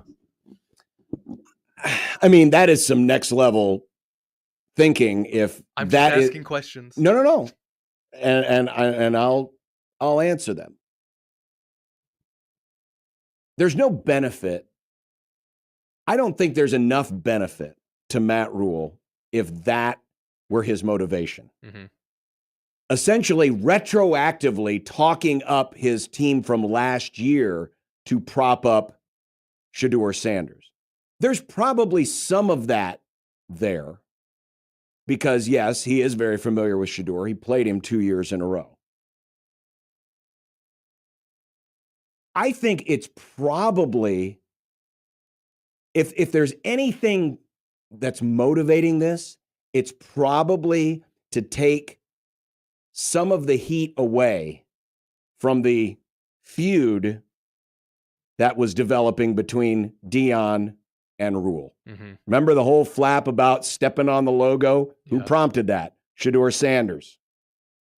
I think if anything, Matt Rule is probably trying to tamp down any ill will that might be there than it is trying to prop up his team from last year saying, hey, this guy's really good and look what we did to him. We beat the crap out of him, because it really doesn't do any benefit. But I do think there probably is an element of, hey, I'm going to talk up Deion's kid because, we had this little beef a couple of years ago and, we just want to smooth things over. As Amazing Daniel points out, Rule also had Matt Corral rated as a first rounder. We would have taken him early. So he's criticizing Matt Rule's talent evaluation. I don't doubt that Matt Rule doesn't believe the things he said specifically about Shedeur's traits. Mm-hmm. There is no way he should be going third overall to the New York Giants. Why did Michael come in and pat you on the shoulder? I don't know. Did you do something? He probably heard what I said. Oh, yeah. Formula One analogies makes perfect sense. It worked, though. That's what I was saying. I tied it in. I see what you're doing. They're not racing this week, John. I got to get my fix in wherever I can. I guess you do. But God bless you, Matt Rule, talking up Shedeur Sanders. If the Giants take him, that would be in my opinion, a colossal mistake. Not that I don't think Shedeur couldn't be a good NFL quarterback. He needs more time to cook. But there's better value that will help your franchise at number 3 than Shedeur Sanders. He's not a franchise number 3 overall pick. He just needs more time to develop, not just his game, but also as a person. Just with all the stories and stuff that came out about how he was so dismissive and blaming other people. I think he needs some time on the sidelines to just kind of learn how to be an adult. I mean, you got a chance to draft a really, really good edge player in Abdul Carter. Mm-hmm. You either do that, assuming that the first 2 picks go as we assume the first 2 picks are going to go. You either do that or you trade out of that spot and you try to get as much capital as you can. I think option A is the right choice. Option B would be if you want to roll the dice, but Shedeur Sanders as and that's the thing. He could still be around when it comes back around to the Giants at the early second round. He could be. But you've got to make the player match the pick. And we have seen too many teams reach for quarterbacks because they were desperate for quarterbacks. You're going to be adequate at quarterback this year. You're going to be adequate. And I know adequate doesn't win you playoff games, but the Giants aren't in position to be a playoff team right now. Save that pick. Save that quarterback for another day. It doesn't match pick number 3. Coming up, we're going to have some of the audio from Pat Stewart, Nebraska's new GM. And when we come back, rosters worth $40 million. We did not get a chance to get to this yesterday. We will get to it today. So stay right there. Unsportsmanlike conduct continues on 1620 The Zone.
Coming up, we're going to hear some audio from Pat Stewart. He is Nebraska's new GM. And the question was asked of him today, how much money do you have to work with? You'll hear his answer coming up. Speaking of money, people were aghast last year. They were shocked. They were blown away. And many of them were influenced by the news. And they predicted, and correctly so, that the Ohio State Buckeyes would win the national championship, for they had a $20 million roster. And at the time, 1 year ago, that sounded, whoa, amazing. Well, with folks front-loading NIL deals, with revenue sharing coming around the corner at some point, with the word that college basketball teams are spending upper single digits, if not more than $10 million for a basketball team, you would think that football would see a similar increase. Well, according to Indiana coach Curt Cignetti, it has. He told CBS Sports this week, quote, "This is an unprecedented couple days, weeks, where everyone's waiting on this rev share, and the 5 or 6 out there that have unlimited NIL resources, it's kind of scary for everybody else," Cignetti said. "I think our little pot of gold is pretty nice, but we're not at 40 million or 30 million or even 25. Is Curt Cignetti suggesting that last year's $20 million Ohio State roster is now a $40 million top of the food chain roster? Indiana football coach said, quote, "Yes, I would say that." $40 million for a college football roster. The folks at CBS Sports said that multiple industry sources with knowledge of the market said that the top spending programs last year actually paid upwards of $30 million. So the $20 million was even lowballed. Mm-hmm. Cignetti's quote, "I mean, if you want to be the best, you got to be able to compete against the best. Right now, I understand that Oregon, Ohio State, Texas Tech, because of their oil money. I think Notre Dame's up there pretty good right now, too. Miami, as always. Those people are kind of playing their own game, but you've got to be in that next tier. There are good enough ones out there. You've got to be able to retain your good ones and then go get what you need." This is where we should probably, once again, and we almost need to have a disclaimer. That when we hear these numbers, you have to take every last one of them with a grain of salt. Whether it's what a kid is getting paid, whether it's what a team has in a budget, whether it's how much is the most expensive football roster. Because everybody's going to play the game. Everybody is going to say one thing when the truth might be something else. They might talk up another team to artificially inflate prices, or they might talk down what it is they have to make it seem like, oh, we're just the little guy. Or maybe they'll talk up what they have so that it makes their program more attractive when prospective prospects get out there. And the same can be said from the player's side of the ledger. Why not negotiate when you have no idea what one person is offering by saying, hey, Miami is offering me $5 million. What's your price? And artificially bring up the number. Because you don't know who to believe. You don't know what to believe. Yes, there's a lot of great professionals out there who research the market and put their ear to the ground, but they're hearing the same rumblings as everybody else. It's amazing to hear some of the folks inside of college sports talk both on the record and off the record about the money that is out there right now. Do I believe that there's a $40 million college football roster out there?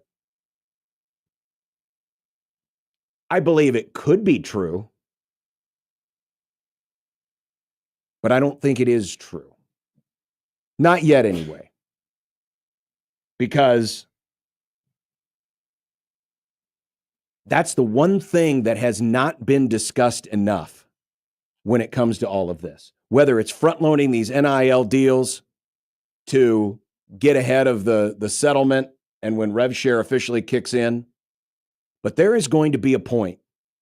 Market is going to collapse and the money isn't going to be there, or it's going to be harder to justify the money.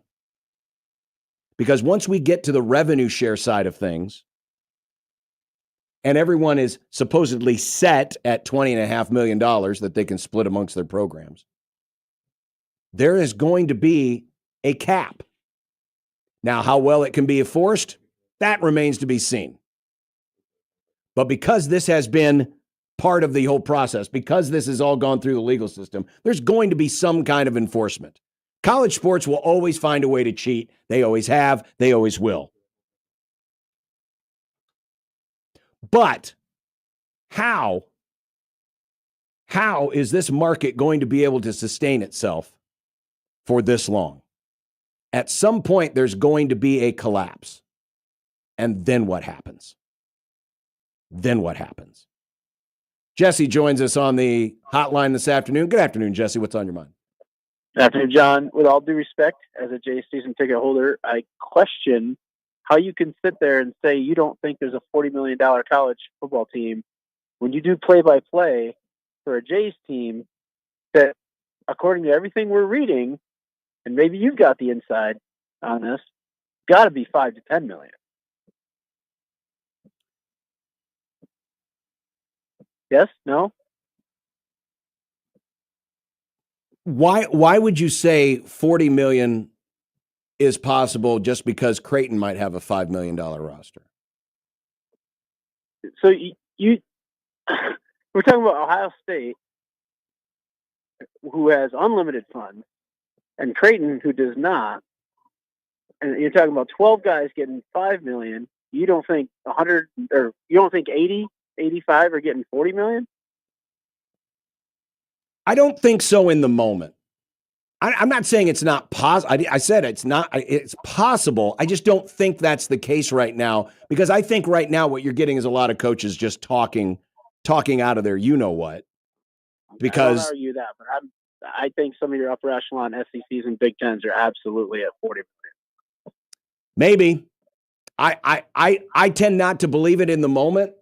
But here's the thing. We could throw out any damn number we want. There's no way to prove yay or nay. There's no way to prove it. The only reason I don't think at the moment it's at 40 million at the top end is because, just like everyone else, they realize, hey, this market's going to collapse. We can front load these deals right now, but then at some point, what's going to happen when the market caves in? And we can't keep up with the 40 million. That's why I think it's a little bit less than that. But you could be right. You could be right. But that's the problem with this whole process, is we have no idea who's telling the truth. And honestly, we don't know if it's true that Creighton's got a $5 million roster. That all could be bull junk too. We don't know. Jesse, appreciate the call. That's the whole point of this. There's just numbers flying everywhere.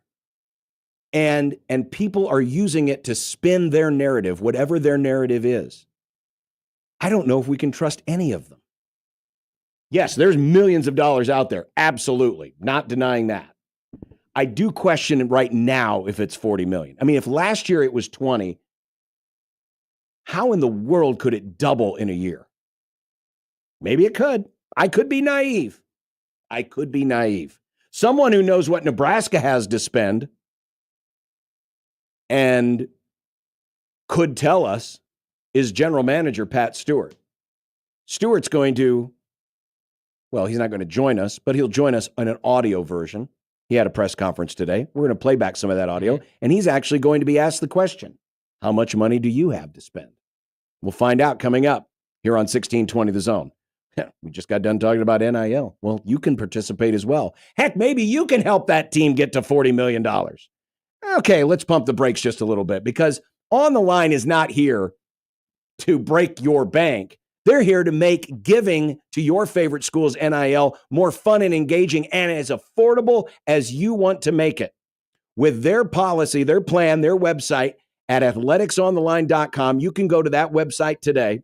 You can pick your favorite school, and they partner with all three major Nebraska institutions, Creighton, Nebraska, and Omaha. Pick a favorite sport, then pick a measurable metric, and in that metric, you can assign a dollar figure. Many people just pick simple wins. Maybe this football season you want to give Nebraska $50 for every win.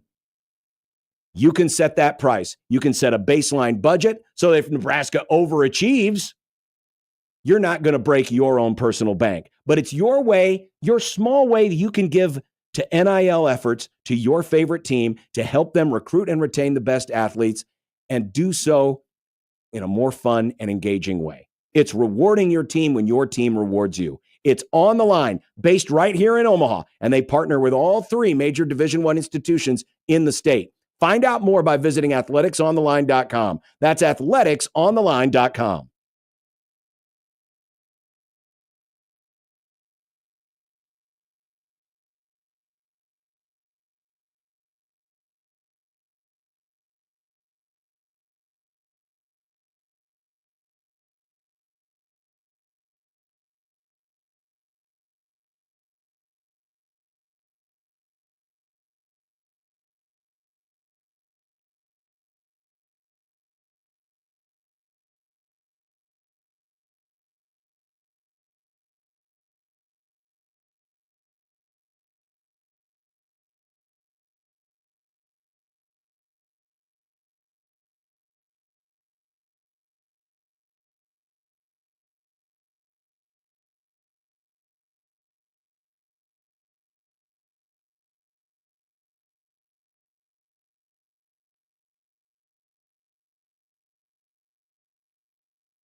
In an hour, we're going to be mocking the draft, but we're going to do it in a way where you can win as well. Our Exarban Cinema, ACX Cinema 12 Plus, we've got those $50 concession vouchers. We're going to ask draft trivia. You're going to have to identify a franchise. Okay? And if you can do that, you will win. I think I have put enough context clues in these questions. It should be fairly easy. And if not, well, I've got a plan B. But then I'm also going to mock that team's draft. I'm going to I've never done a mock draft before. Now, this isn't a full mock draft. This is only, half dozen or so teams. But we're going to see if I can hit a couple of these on the nose. Should be fun. So we're going to give that a shot coming up in the happy hour in just a little bit. Meantime, Nebraska general manager Pat Stewart came from the Patriots organization, has worked with Matt Rule. And as Matt Rule talked about earlier this week, this is my guy.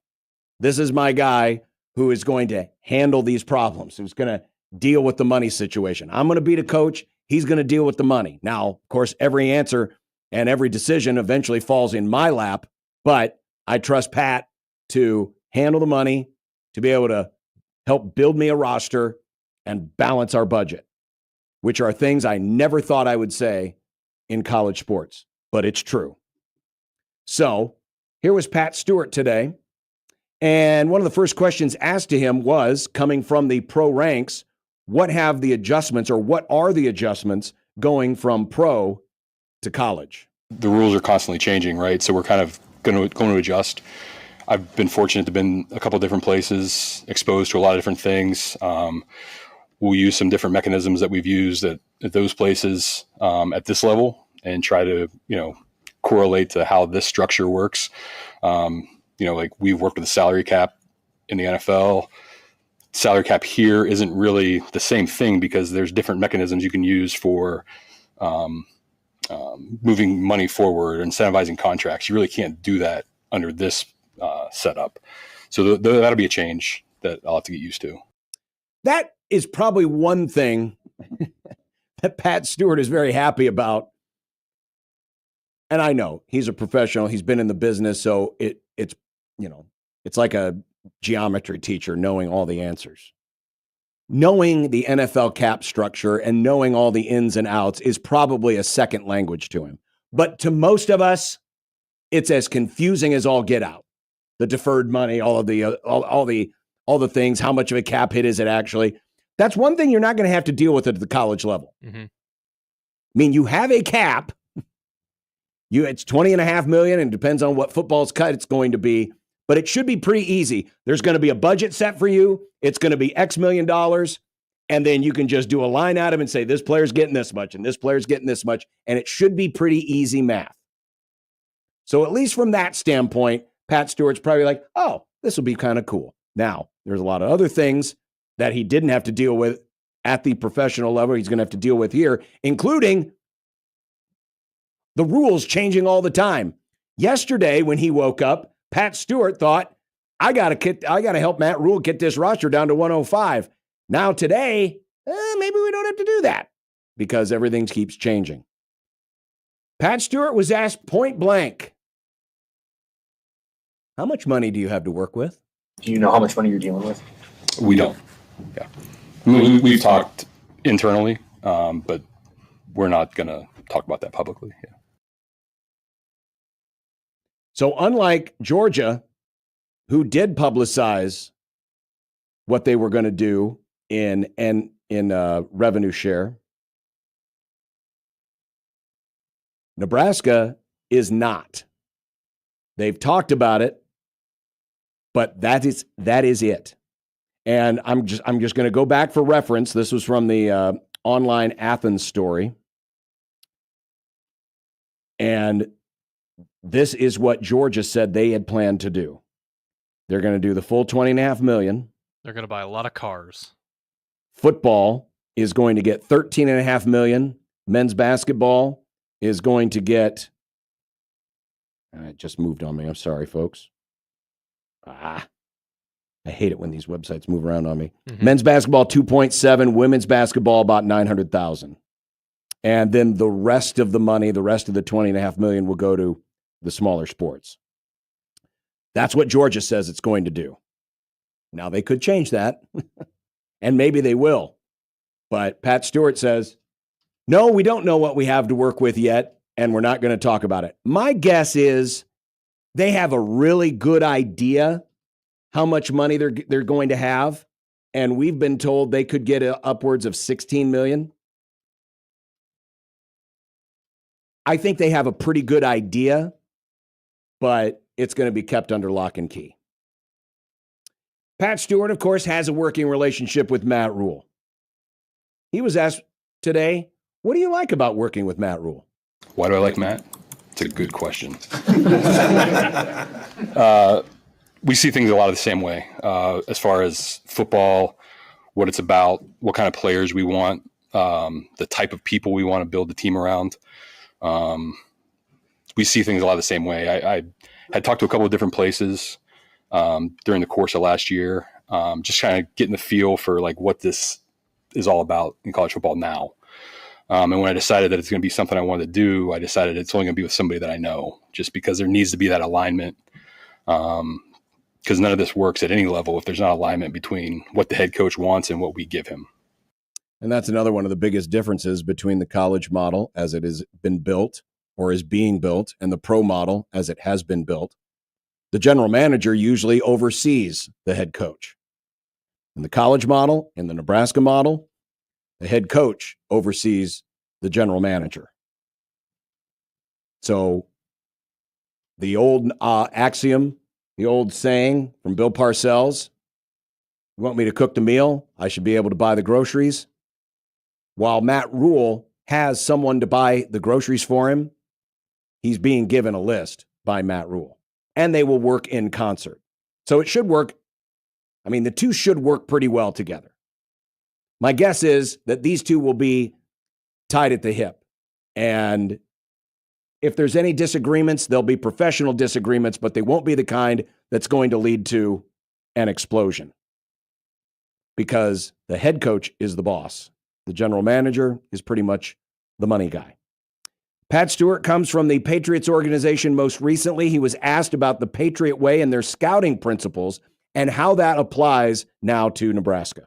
Find good football players. Like, that's pretty much the secret sauce, is finding good football players. But we, in New England, and, I was fortunate to work in Philadelphia also with help from New England, from Philadelphia, and also what they've done here, because they've had a success recruiting and building a team here that you look out there on the field right now, it's a pretty good roster. It's a pretty solid roster.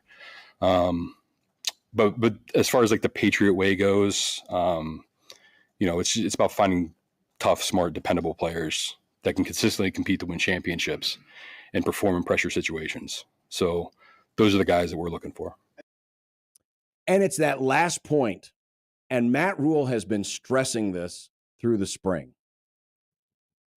If we're going to make up the difference and win these close games, we have to do better under pressure.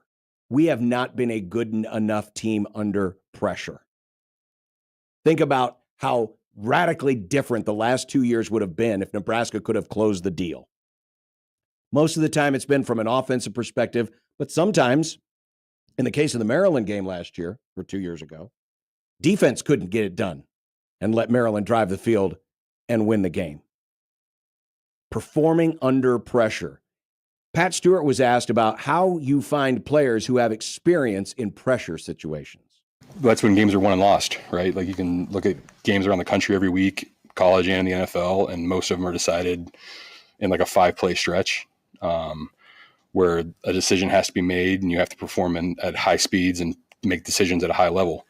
So it's finding the guys who have had experience doing that, whether it's in high school or whether it's guys from the portal. You can see it on tape, the different people you talk to, different touch points that you gather along the way to see if they're capable of doing that.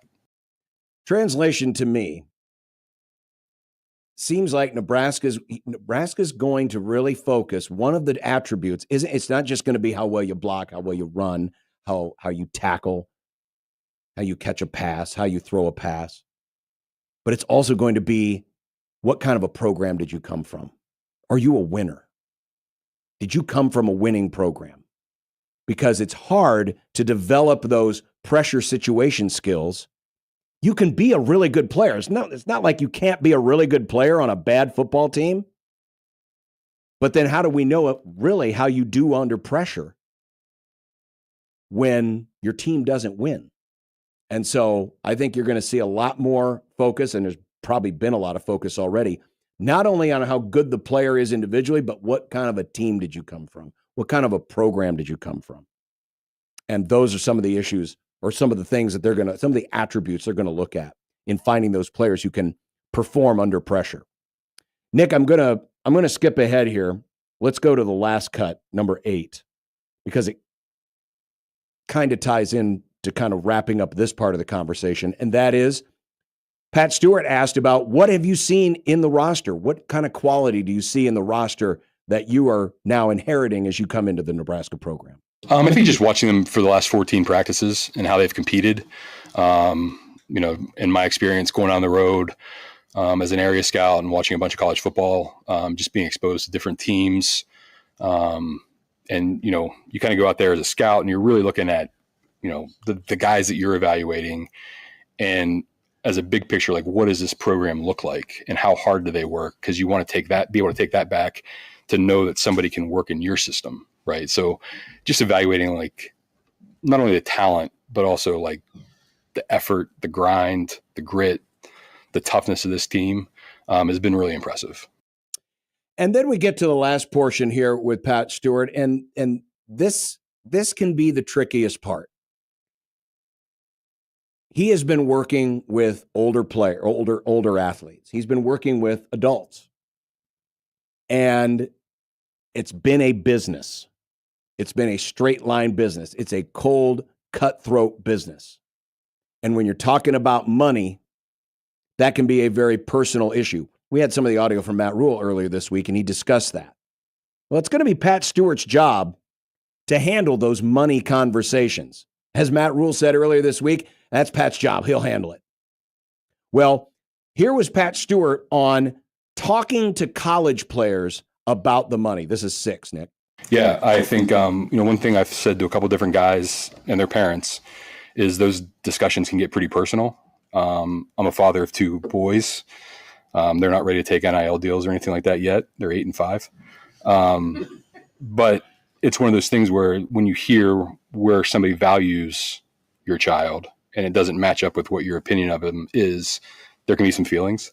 So it's kind of trying to thread that needle of, being considerate to people's emotions and feelings about how much they're valued, where we see them falling on the roster as far as role and what we're going to ask of them, and just trying to balance that out. In your long experience, I'm going to use the phrase bedside manner, in the way that you talk about these things, like the tone and the language you use, have you had to cultivate that over time and figure out best approaches and best practices with talking to athletes? I found the best practices to be as honest as possible and tell people exactly where they stand, so nothing's a surprise. There's probably nothing harder than cutting a player, and we'll see what happens with the 105. I tell people all the time, like, it's really hard to cut a guy because, like, that kid and that man was the best high school football player that ever came out of his high school, or he's reached this level and you're telling him it's over and something they prepared their whole life for. So it's a difficult situation. Like you said, the bedside manner has to be there to kind of feel it out. That is going to be one heck of a needle to thread, because imagine where you were when you were 18 years old. And I'm thinking about this more from the incoming freshmen, but it also applies to the transfers just because of their relative young age. But especially with those 18-year-old freshmen, how, when you're talking about that kind of money and kids can get stars in their eyes, and they get, you can throw out all kinds of weird things. And of course, all the hearsay about, well, this program's got this much to spend and this program's got this much to spend. And, oh, my friend who plays over, at this school, he's getting this much. Or this guy heard from this guy who heard from that guy who's getting that much. And then that's how they're going into these negotiations. This is so unlike what Pat Stewart has dealt with in the NFL, where he knows, hey, I'm in the market for this free agent safety. I know that the Rams want to pay him this much. His agent is working with the Giants, and the Giants are going to pay him this much. Here's what I have to offer you. Everyone knows this. No one knows all of this. And then you're also dealing with 18-year-old kids and their parents. That will be the most interesting dynamic. It would be fascinating to be a fly on the wall to have those conversations and just imagine what it would be like when you were 18 years old having these conversations about getting $500,000 to play football or $1 million to play football or whatever it is, and not really knowing what the market is. And speaking of the market, here's the final piece of audio from Pat Stewart. He was asked today about how do you determine market value? It's pretty difficult. We can sit here and say like, oh, NFL salary cap's this, we have this to work with. Let's try to make a direct correlation to it. But it doesn't always work out that way because the ask is going to be always higher and sometimes exponentially higher than what you're valuing that person at their position and role. So it's trying to find, the right balance for if we're going to pay higher here, it's going to come away from somewhere else. So it is a difficult process, and hopefully it's something we get more guidance on in the future, because that makes everything easier for all parties to understand of what they can expect to get, and also what we need to budget out to build the team that we want to build. There have been many people over the years who have worked behind the scenes and don't get a lot of the accolades that have helped Nebraska football win games. Pat Stewart is going to be one of those guys who you're going to probably hear his name a lot, but you won't see him much. You may not actually hear from him much. I'm sure, Nebraska's pretty open these days about having people available to the media, but certainly Matt Rule is still going to be the final say on everything. But Pat Stewart could be one of those guys who are one of those unsung players in a Nebraska turnaround if his expertise meshed with Matt Rule's program building can turn into a winner. We do have a severe thunderstorm warning for those of us here in the Omaha metro area. That includes Douglas, Washington, Sarpy, and Pottawatomie counties. It is raining to beat the band right now here at 50th and Capitol. 60-mile-an-hour wind gusts, quarter-size hail are also possible. So just be advised, we are in a severe thunderstorm warning here in the Omaha metro area. Douglas, Sarpy, Pottawatomie, and Washington counties. That is in effect until 4:45. When we come back, time to turn our attention to hockey and the Stanley Cup playoffs. And new friend of the program, Josh Ingles of Covers.com, will join us next. So hockey folks, you're going to get your fix coming up next here on 1620 The Zone, but not before I tell you about the great window sale going on right now from Your Home Improvement Company. It's a once-a-year offer, and it's their biggest offer of the year. 50% off your window purchase with free labor plus a minimum of 4 windows. So 50% off plus free labor, minimum of 4 windows. And easy financing with 0 down, 0 interest, and 0 payments for 12 months. Maybe that rain that's blowing in right now is seeping through your windows as we speak. You've been needing those windows replaced. This is the time to do it. Here's what you need to do right now. Call YHIC today at 402-764-1720 and schedule a free in-home consultation. Let me repeat, 50% off your window purchase plus free labor, minimum of 4 windows. Call 402-764-1720. 402-764-1720. You're going to love the difference with Your Home Improvement Company. Visit YHIC.com and find out more. YHIC will exceed your expectations and make your home better. So don't wait. This happens once. 50% off your window purchase, plus free labor, minimum of 4 windows, and 0 down, 0 interest, 0 payments for 12 months. Their biggest sale of the year. Call YHIC today at 402-764-1720 and love the difference.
Back to Unsportsmanlike Conduct. The Stanley Cup playoffs are well underway. First round action.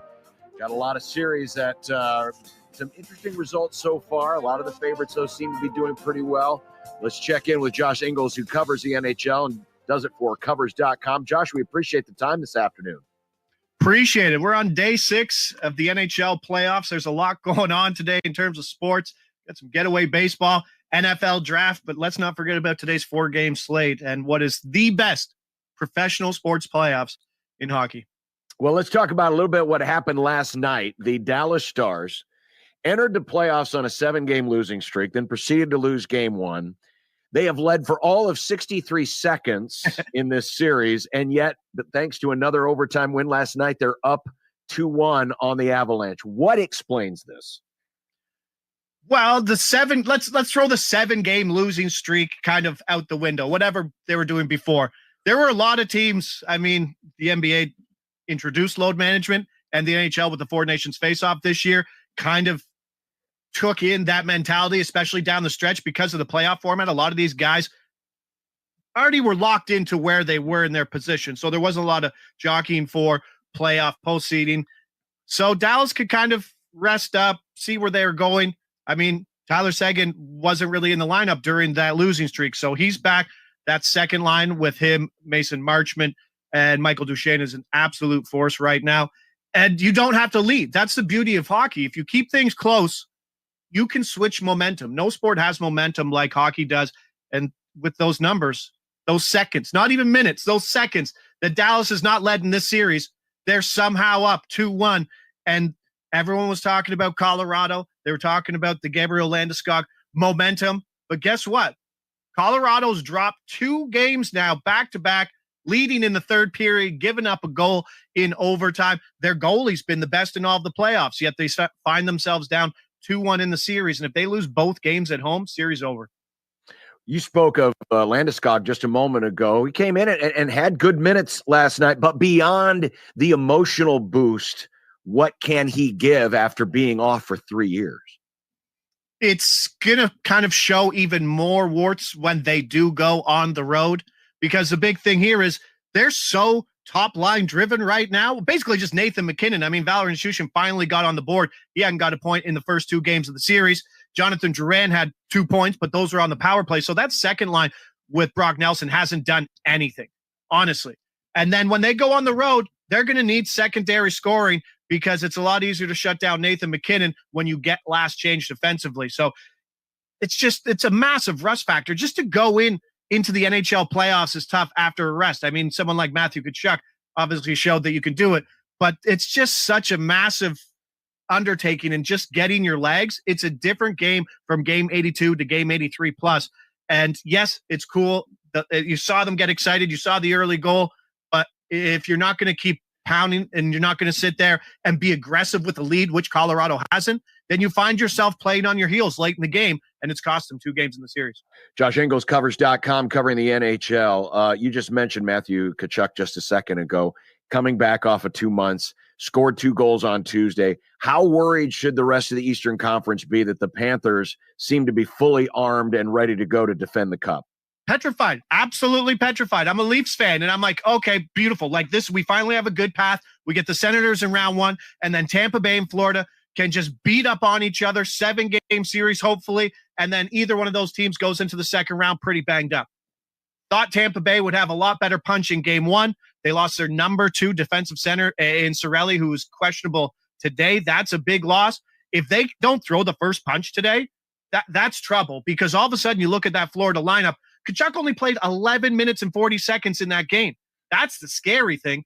All of a sudden, you have that line with the second line, with Brad Marchand playing third line, just keep away hockey with the lead. So they have a great top 6 right now that can play catch-up hockey, but they also have a great middle 6 that they can throw out defending the lead. And as we've seen in the other series, I mean, Toronto almost let one slip away when they were playing with the lead.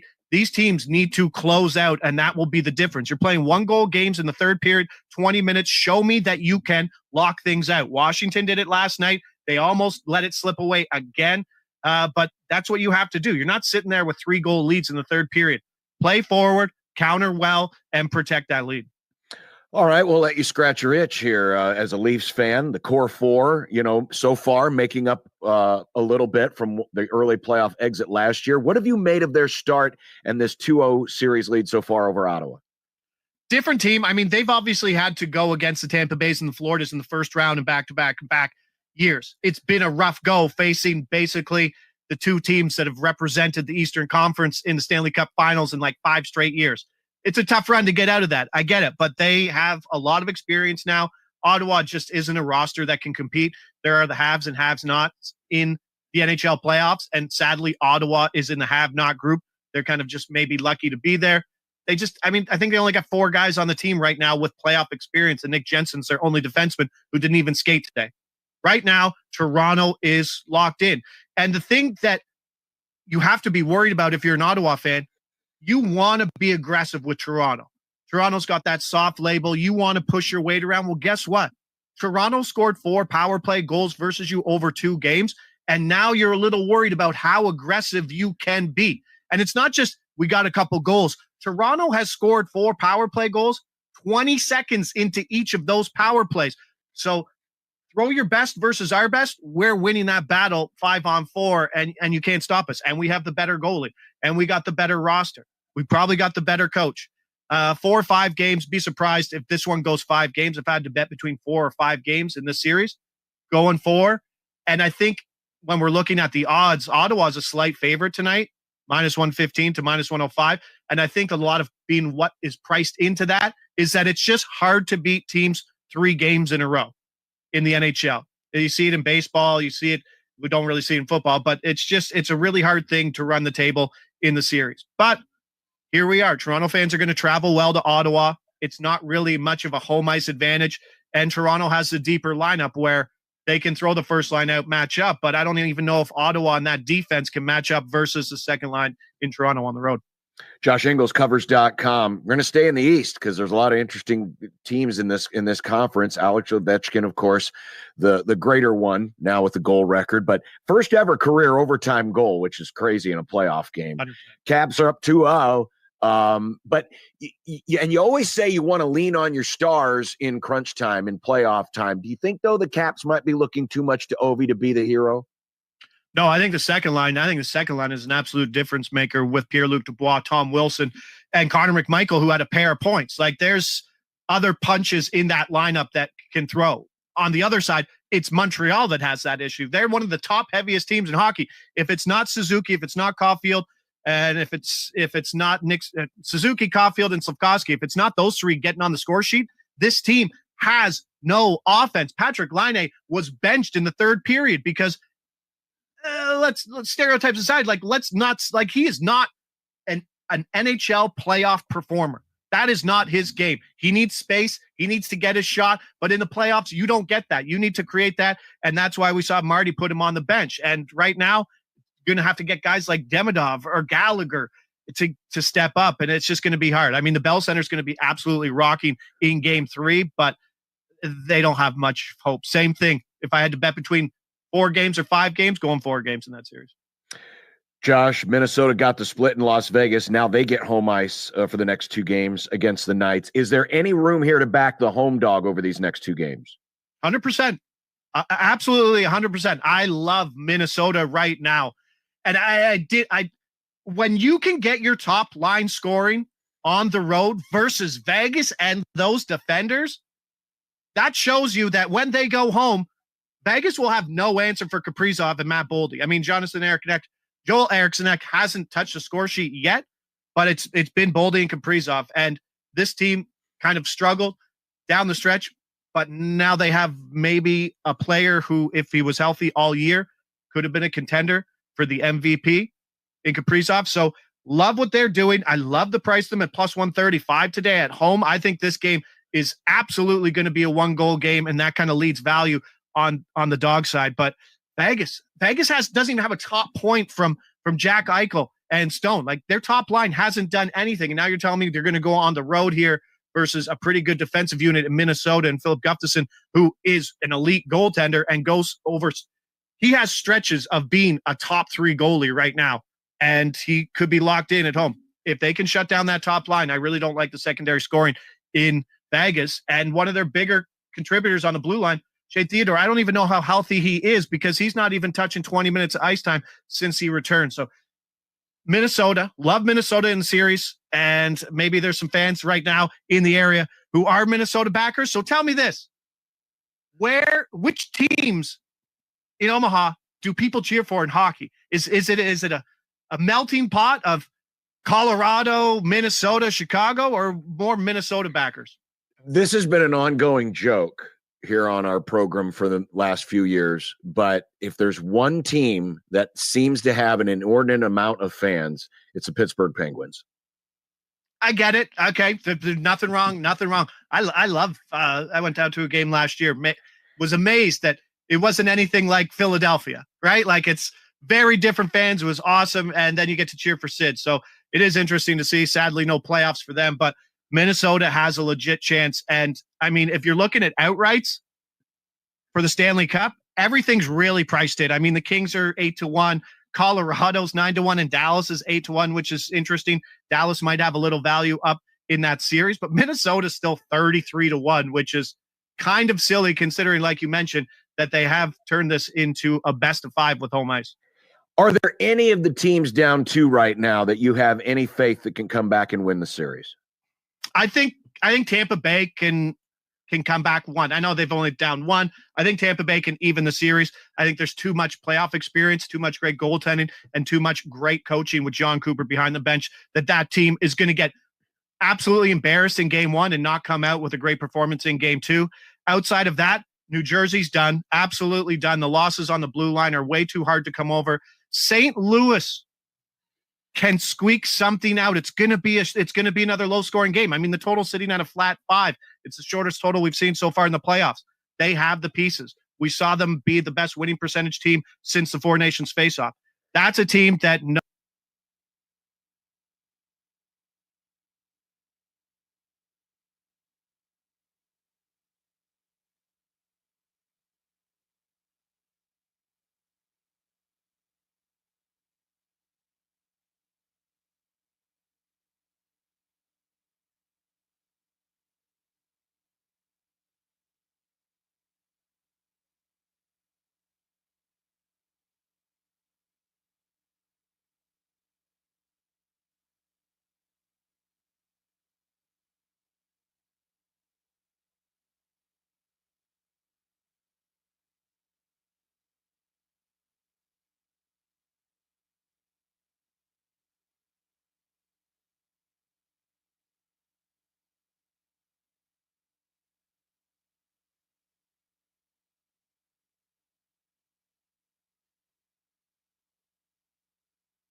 $1620 The Zone, KOZN, Omaha, Bellevue, Council Bluffs. You just heard the EAS alert. Tornado warning has been issued here for Douglas County, also Pottawatomie County, and this does include the central portion of Omaha, including here at 50th and Capitol.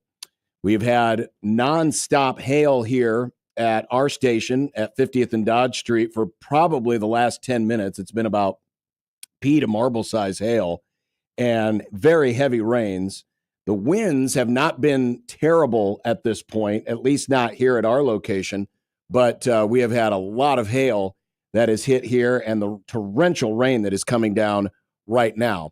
As per our policy here on NRG Media and 1620 The Zone, when we get into live tornado warning that involves the Omaha metro area, we will switch things over now and join KETV News Watch 7. If we have additional information to bring you, we will do that for you as that information comes in. But for the moment, let's go now to the KETV Weather Center and get the latest on the tornado warning for Douglas and Potawatomi counties until 5 this afternoon.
We're going to bring this down for just a moment. We'll go back to KETV in just a second, but we should also note where there is a flash flood warning that is also in effect here in the Omaha metro area, west central Potawatomi, southeastern Douglas County.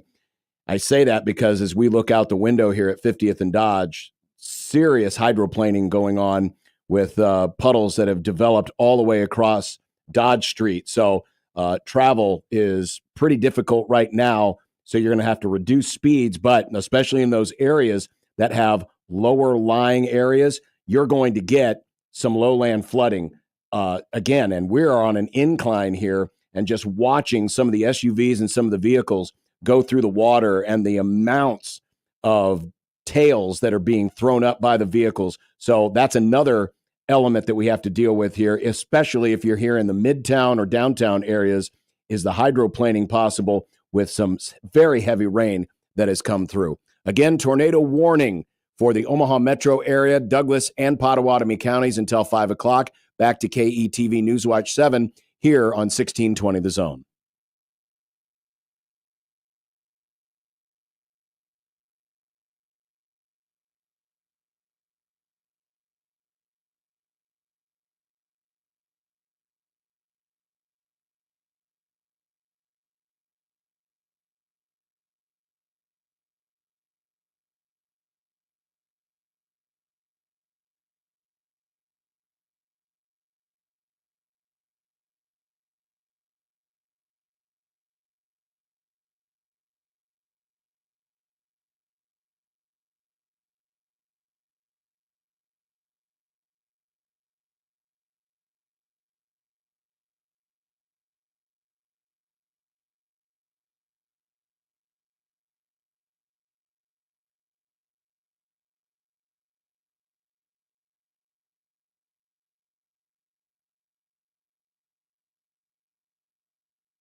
1620 The Zone. John Bishop, Nick Grimm with you here this afternoon. Tornado warning continues for Douglas and Pottawatomie counties until 5 o'clock, but it appears that the main threat is over in the Council Bluffs area.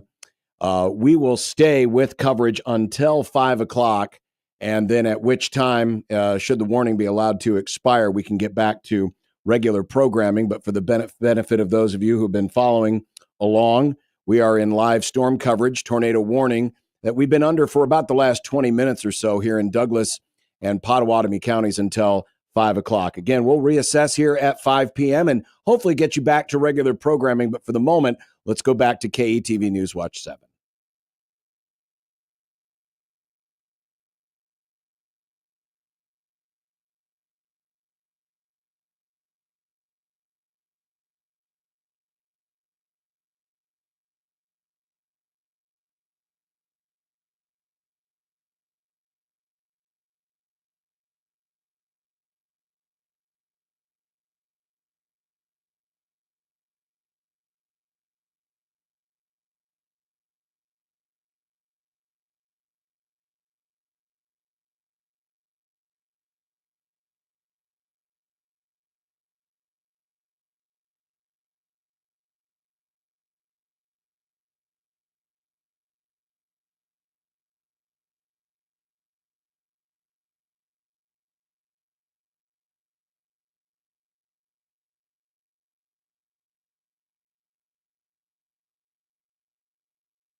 All right. Well, with that news, and indeed that is good news, the tornado warning has been allowed to expire, but still severe thunderstorms off into northern Douglas and especially into Pottawatomie counties. We had about 10 straight minutes of what seemed like marble-sized hail about 4:30 or so, just as we were getting into our conversation with our hockey analyst, Josh Ingles. And I had commented at one point, I said, as much hail is coming down and how sustained it is, it would not shock me if we got a tornado warning out of this. And about 2 minutes later is when it hit. So fortunately, it does not sound like there was any confirmed tornadoes. It was radar indicated. We are not seeing any reports of damage, whether it be through Omaha Scanner or any other social media source. So that is indeed good news. Now, there is still a lowland flooding issue. The drains are now starting to keep up, but there's still a lot of water out there. So especially if you drive in areas that are lower and are prone to flooding, you're still going to have some issues. So just keep that in mind. There is a flash flood warning that is in effect here in Douglas County until later this afternoon. So do be advised of that as you make your drive home. With that said, time to get back to the program, and just in time for you to win. You know, we've been tortured with this bad weather. Now it's time for you to win. We have $50 in ACX Cinema 12 and Exarban Cinema $50 vouchers for concessions, for snacks, the popcorn, soda, whatever you want. When you go to the movies at Exarban Cinema, we have $50 vouchers that we are giving away next. These are part of the Zone deal, which are half off starting tomorrow morning at 9. Call now, 402-951-1620. We are going to mock the draft. I am mocking the draft. We're going to ask draft trivia questions. If you get yours right, you'll get one of the $50 certificates. I think I wrote these questions enough. There should be enough context clues. You should be able to get the answer correct. So if you'd like to win $50 in concession vouchers to Exarban Cinema and ACX Cinema 12 Plus, call now, 402-951-1620. We'll mock the draft and give you a chance to win next as the happy hour begins on 1620 The Zone. Live from the Host Coffee Studio, this is 1620 The Zone.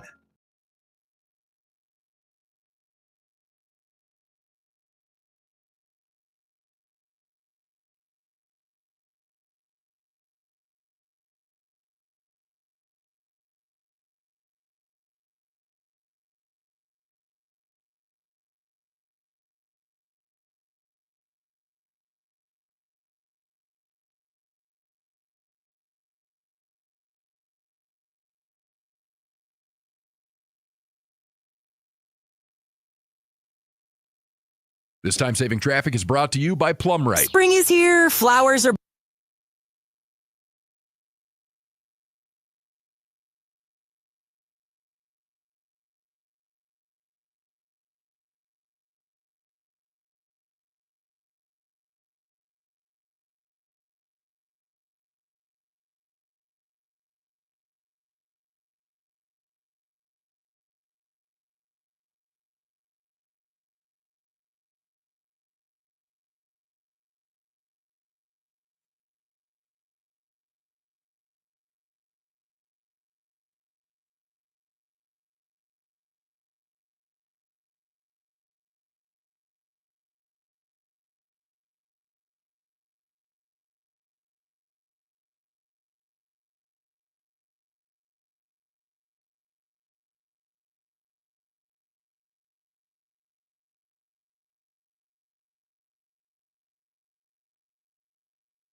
be nice to have a boat. Throw. It would be nice to have a boat. Throw. It would be nice to have a boat. Throw. It would be nice to have a boat. Throw. It would be nice to have a boat. Throw. It would be nice to have a boat. Throw. It would be nice to have a boat. Throw. It would be nice to have a boat. Throw. When you're gone.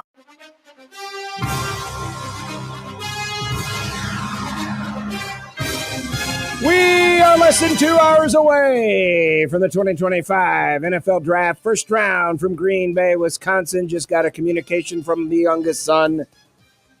They are less than 2 hours away. He's gonna get stuck in traffic and probably miss the whole damn thing. Yeah, no joke. They were only going to be there for round 1, right? Yes, tonight. Yeah, it's just round 1. Yeah. Oh, so they're going to get there, stay in the car, U-turn, and then have to come back. Probably. They didn't think this out very well. No. Well, we are mocking the draft. We are combining your chance with winning great prizes, $50 in concession vouchers to Exarban Cinema and ACX Cinema 12 Plus with my mocking of the draft. So here's how it's going to work. I'm going to ask you a question. You have to identify which franchise I'm talking about, and if you're correct, you win, and then I will mock that team's first-round pick. Fun. Here we go. Here we go. Joe, how you doing? Doing well. How are you? Good. Did you get any hail? No, I did not. I'm stuck in traffic. Yeah, there's going to be a lot of traffic with all the water and stuff standing everywhere, so be patient. But, Joe, here we go. You need to tell me which franchise I'm talking about. Despite picking near the bottom of the draft the last several years, some of my first-round selections have included Trent McDuffie, George Karlaftis, and Xavier Worthy. We spent a third-rounder once upon a time on Will Shields, and boy, did that pay off nicely. Who am I? Kansas City Chiefs. You are the Kansas City Chiefs. Congratulations, Joe. You get a prize. You get a prize. We'll put you on hold. Nick's going to lock you in, and now I'm going to mock what I think the Chiefs are going to do. And yes, I believe there might be a trade in the future of Andy Reid and Brett Veach. So what do the Chiefs need? They're currently picking at number 31. They need a tackle. We saw the Super Bowl. It was pretty bad. They could use another edge rusher. They could use another defensive tackle. They could use a running back. There are certainly some options, particularly at tackle and running back later in the first round. But can they get the kind of tackle they're looking for, picking as deep as 31? Dane Brugler of The Athletic thinks Josh Connerly Jr. from Oregon. And so does Daniel Jeremiah. They both believe that Josh Connerly from Oregon, the offensive tackle, will go to Kansas City, while Albert Breer of SI.com believes that Shamar Stewart, the defensive end from Texas A&M, is destined for Kansas City. Here's what I believe is going to happen. The Chiefs have been doing extra work this week on Josh Simmons, the offensive tackle at Ohio State. Currently, he is projected, according to Dane Brugler's The Beast, as the third best tackle in the draft. They may need to move up to get him. One offensive line coach said about him, he's a freaky athlete, still raw, but a lot of football knowledge. Probably a late first rounder, but if he wasn't hurt, he could have been picked in the top 10. They brought him in earlier this week. Brett Veach said about the visit, every opportunity you have to spend with a player, I find it to be valuable. They've been doing extra homework on Josh Simmons. Another team picking in that 20 to 25 range who could use a tackle are the Houston Texans. Thus, my mock of the Kansas City Chiefs draft, the Chiefs will trade with the Minnesota Vikings to move into the 24th spot just ahead of the Texans and select Josh Simmons, offensive tackle, Ohio State. Vikings, they'll move down to 31 and then whatever other considerations they make. But that is my mock of the Kansas City Chiefs. They're going to trade tonight to move up to get Josh Simmons, offensive tackle, The Ohio State University.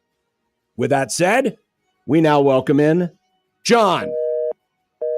John is gone. We welcome in Caleb. Caleb, welcome. Hey, guys. Caleb.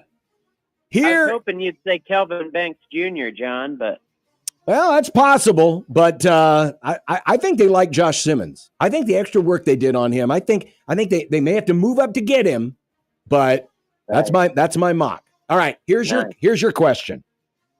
In 1974, we had the greatest draft in NFL history. 4 of my first 5 picks that year became Hall of Famers. They all won a Super Bowl in their rookie year, and they won 3 more of them before they were done. Who am I? Ooh.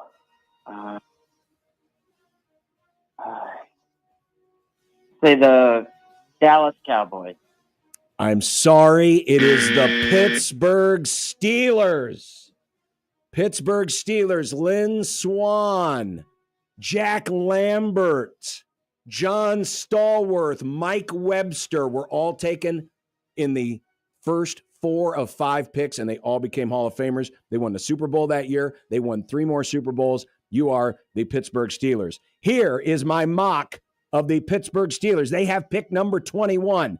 They need a tackle. They need a defensive tackle, running back, wide receiver, quarterback, cornerback. Mike Tomlin said earlier this week, because the Steelers have been rumored to be hot on the trail of Aaron Rodgers, would Rodgers affect your draft strategy? And Mike Tomlin's answer said, it does not. I have predicted that Aaron Rodgers is not going to play football anymore, that he is going to retire. He's only flirting with the Steelers. He's not really serious. And thus, I believe that Shedeur Sanders will be picked by the Pittsburgh Steelers. Daniel Jeremiah agrees in his last mock draft. Dane Brugler of The Athletic says Derek Harmon, the defensive tackle at Oregon, while Albert Breer at SI.com thinks it's Kenneth Grant, the defensive tackle at Michigan. The Steelers only have 2 quarterbacks right now. They lost their quarterbacks, the ones that played last year. I believe this is the spot for Shedeur Sanders. Whoa. I think the Shedeur Sanders to Pittsburgh Steelers. I think Mike Tomlin, and I think he can work with him. And this is going to be the guy they're going to go with. John, hot take market was earlier this week. Well, there you go. That's my mock of the Pittsburgh Steelers. Next up, here is Gary. Hello, Gary. Gary? Oh. Gary, here's your trivia question. I am the only franchise to draft a Husker with the first overall pick. It happened in 1984, and we didn't drop the ball on this one. The last 2 Huskers that we drafted were Vincent Valentine in 2016 and Alfonso Dennard in 2012. Who am I? The only franchise to pick a Husker first overall. 1984. Think of who that might have been. Tampa Bay. Tampa Bay. It is not Tampa Bay. It is the New England Patriots. The New England Patriots, who picked Irving Fryer number 1, and then Houston came in right after that, and they took Dean Steinkuhler, number 2. What a cool last name, Steinkuhler. The only reason I'm mocking the Patriots draft is because I wanted one that I knew I would get right. This is a slam dunk. The Patriots need a tackle. They have needed a tackle for a long time. Everything points to Will Campbell, the offensive tackle at LSU. Brugler, Jeremiah Breer, they all say it. I'm going to just copy off of their homework. The New England Patriots with the number 4 pick are going to take Will Campbell, the number 1 ranked tackle on the board, the tackle from LSU. All right. Now, here's what we're going to do. To guarantee that we get winners, we're now going to match up callers. And the first caller is going to get the choice of whether or not they want to answer the question or not. The other caller will have to deal with the consequences, and somebody is guaranteed to win. So we're going to match up Dean. Hello, Dean. Hello. Dean, your opponent is going to be Matt. Matt, are you there? I am here. All right, Dean, you were the first caller in, so it's your choice. Would you like to answer the question or pass it to Matt? I'll answer. You're going to answer the question. So, Matt, hang on the line. If Dean is wrong, you win the prize. Dean, here's your question. It's my party, and I'll draft if I want to. We last drafted a Husker in 2022 when we picked Samori Toure. We also took Brandon Jackson in 2007, and we used a first-round pick on Jerry Taggy in 1972.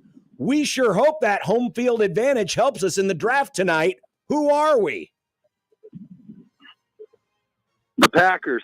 You are the Packers. Congratulations, Matt. Sorry. You get a prize. But Dean is a winner. Dean, congratulations. You got $50 coming to ACX Cinema 12. You bet. Put you on hold. Nick's going to get your information. Now, to the Packers mock. They're picking number 23. They need corner, edge, tackle, wide receiver. This pick's all over the board. None of our 3 mock drafts that we're citing are picking the same guy. Dane Brugler likes Will Johnson, the cornerback at Michigan. Daniel Jeremiah of NFL.com likes Maxwell Hairston, the corner from Kentucky, while Albert Breer believes the Packers will actually use a first-round draft pick on a wide receiver and take Tet McMillan, the wide receiver from Arizona. My mock says, I agree with Dane Brugler. I believe it is Will Johnson, and here's why. Will Johnson, certainly one of the best cornerbacks in the game, had to fight through injury last year, but this was a guy who was the defensive MVP of the national championship game. One DB coach said about him, he has all the makings of a really good corner. I see a guy who doesn't have a lot of top-end burst, but is good enough. He has the technique and the game plan. I like his length and his intelligence. I also could have gone with Jahdae Barron, the corner from Texas. I don't know if he'll be available or not. I think Green Bay at pick number 23 will go with Will Johnson, the cornerback from Michigan. Next up, 2 more contestants. We have 2 prizes left, right? Yes. Next up, let's bring on Hank. Hank, good afternoon. Hello, how you doing? Good. Your opponent is going to be Sam. Sam, do you got me? Yep, I'm here. All right. Hank, you were first in, so it's your choice. Will you take the question or pass it to Sam? I'm going to pass it to Sam. Sam, the question is yours. If you get it right, you win. If you get it wrong, then Hank gets it. All right? You ready? You ready, Sam? Yep. Yep. All right, Sam, here's your question. We're famous for saying F them picks, but tonight we're picking 26th, or maybe we're not. 4 times in our history, we've spent a first-rounder on a Husker. Adam Carricker, 2007. Grant Wistrom, 1998. Lawrence Phillips, 1996. George Andrews, 1979. We'd still be the reigning, defending, undisputed NFC champions of the Super Bowl if it hadn't been for those damn Eagles. Sam, who am I? Don, these would be your St. Louis Rams. They're not the St. Louis Rams. They're the Los Angeles Rams. Right, yes. Nick, do we give it to him or do we give it to Hank? No, you don't give it to him. Give it to Hank. Lawrence was with Lawrence. You get a prize. Oh, Sam, he's going to give it to you. Nick is a judge. All right, Hank. Thanks. Appreciate it. We're going to hang up on you. All right, Sam, congratulations. You're a winner. Appreciate it. All right. St. Louis Rams. We left that sludge of a town. We got our own stadium now. Here's what I think the Rams are going to do tonight. We need a cornerback. We need a linebacker. We need a tackle. We need a wide receiver. Linebackers, there's really not anything that's going to be available high enough there. I don't think that's the pick. Tackle could be the pick. Cornerback could be the pick. But here's what I'm thinking tonight. Dane Brugler thinks that there's going to be a trade with the Giants. Rams are going to move out of the first round, move down to 34, and accumulate some picks because the Rams don't have any picks in the second round. Daniel Jeremiah thinks it's going to be Omarion Hampton, the running back from North Carolina. Albert Breer thinks it's going to be Emeka Egbuka, the wide receiver from Ohio State. I'm going to agree with 2 of these mocks. I do believe the Rams are going to trade out. I think they're going to trade with the Giants because after the Steelers take Shador, I think the Giants are going to move in, and they're going to want to get a quarterback. So they're going to move up. Rams are going to move down, and I think Egbuka is going to be available at 34. I'm taking Emeka Egbuka at Ohio State, and here's why. Egbuka, good blocking receiver. Rams love to have receivers that can block downfield. They just lost one of the best ever in Cooper Kupp. I think Egbuka is a good addition here. I think the Rams are going to pick Egbuka after making a trade with Giants and get out of the first round. They're going to take him with the number 34 selection from the Ohio State. And with that, we have one more prize left. That leaves us with Matt. Hello, Matt. Hey, how are you doing? Good. And your opponent is Eddie. Hello, Eddie. Hey, what's up, guys? Not much. All right, Matt, you got in first. It's your choice. Question or pass? I'm going to take the question. You're going to take the question. Well, here we go. We are notorious for being a place where quarterbacks go to die, but our last 2 first-round draft picks behind center are still playing in the league. One of them is still playing for us. We were one of 3 teams to pick a Husker in the first round in 1937, but we haven't drafted a Husker since Zach Bowman in 2008. I sure wish the Cubs or the Blackhawks were playing tonight so I don't have to watch how we'll screw up this draft. Who am I, Matt? Oh, boy. I'm stumped until you said Zach Bowman, so I'm going to go Chicago Bears. It is the Chicago Bears. Congratulations, Matt. You are a winner. I figured the context clue of watching the Cubs or the Blackhawks might have been the selling point as well. Well, wouldn't you know, all the rumors that have been out there about what the Bears are going to do. If you missed it about 2 hours ago, the Vegas odds have shifted, and there is now belief that Ashton Genty, who is probably going to be a top 10 pick, probably going to be the number 5 pick, currently held by the Jacksonville Jaguars, will be traded to the Chicago Bears. Right now, Ashton Genty is still minus 210 on FanDuel to be the number 5 overall pick. As far as which team he goes to, the Bears are minus 180. So, while this mocking of the draft happened earlier today, when everybody thought that Tyler Warren, the tight end from Penn State, would be the Bears' pick at number 10, I have to stick with what's on here because it's on the graphic. I agree. I think it'll be Tyler Warren. I almost put Marcus Colston in this spot, but I think Warren's utility knife ability in Campbell's offense fits better. And so I actually think that they would take Warren over Loveland, but based on all the intel that's going on right now, there's a good chance the Bears may trade this pick and take Ashton Genty. And there you go. We have successfully mocked the draft. To recap, Tyler Warren to the Bears at number 10. Trade by the Rams. Emeka Egbuka goes to the Rams in the second round from Ohio State. Packers will take Will Johnson. Patriots will take Will Campbell. Steelers will take Shedeur Sanders. Chiefs will trade with Minnesota. And they will pick Josh Simmons, the tackle from Ohio State. I had one more team that I had mocked, and it happened to be the other team that was in the Chiefs deal. Here's what I think Minnesota will do tonight. We'll put this on the record. So I think they trade. They're going to move down to 31 and accumulate some other picks. I think Minnesota is going to go with Nick Imanwori, the safety from South Carolina. This is a physical freak.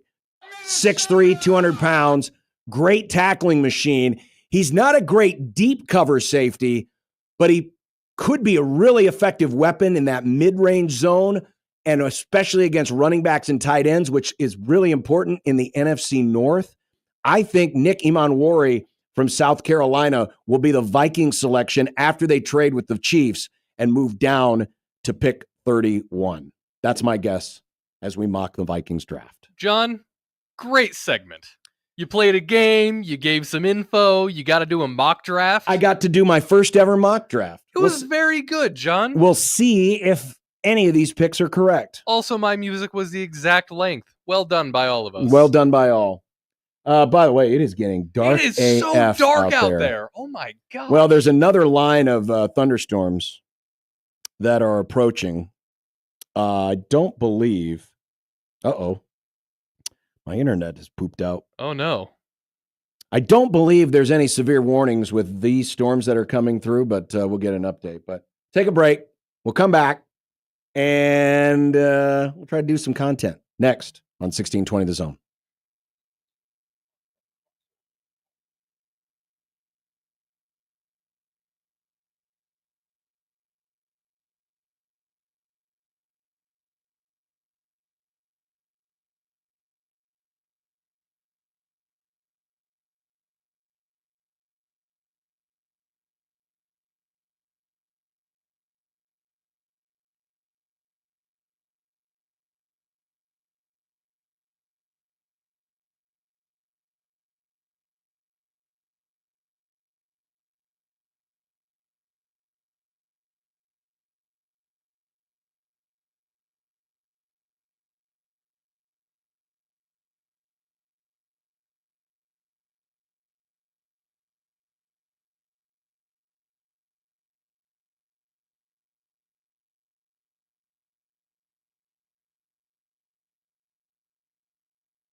I made you some Unsportsmanlike content. Unsportsmanlike content. Unsportsmanlike content. Content that's unsportsmanlike. Well, here comes wave number 2, and thankfully there's nothing severe in this, but the traffic right now, apparently all across Omaha, is a nightmare because you have very heavy rain right in the peak of the rush hour. We have flooding on the roads. I thought that's what you meant by wave number 2. And visibility is bad. So if you're out there right now, be extra patient because it's going to be hard to get through.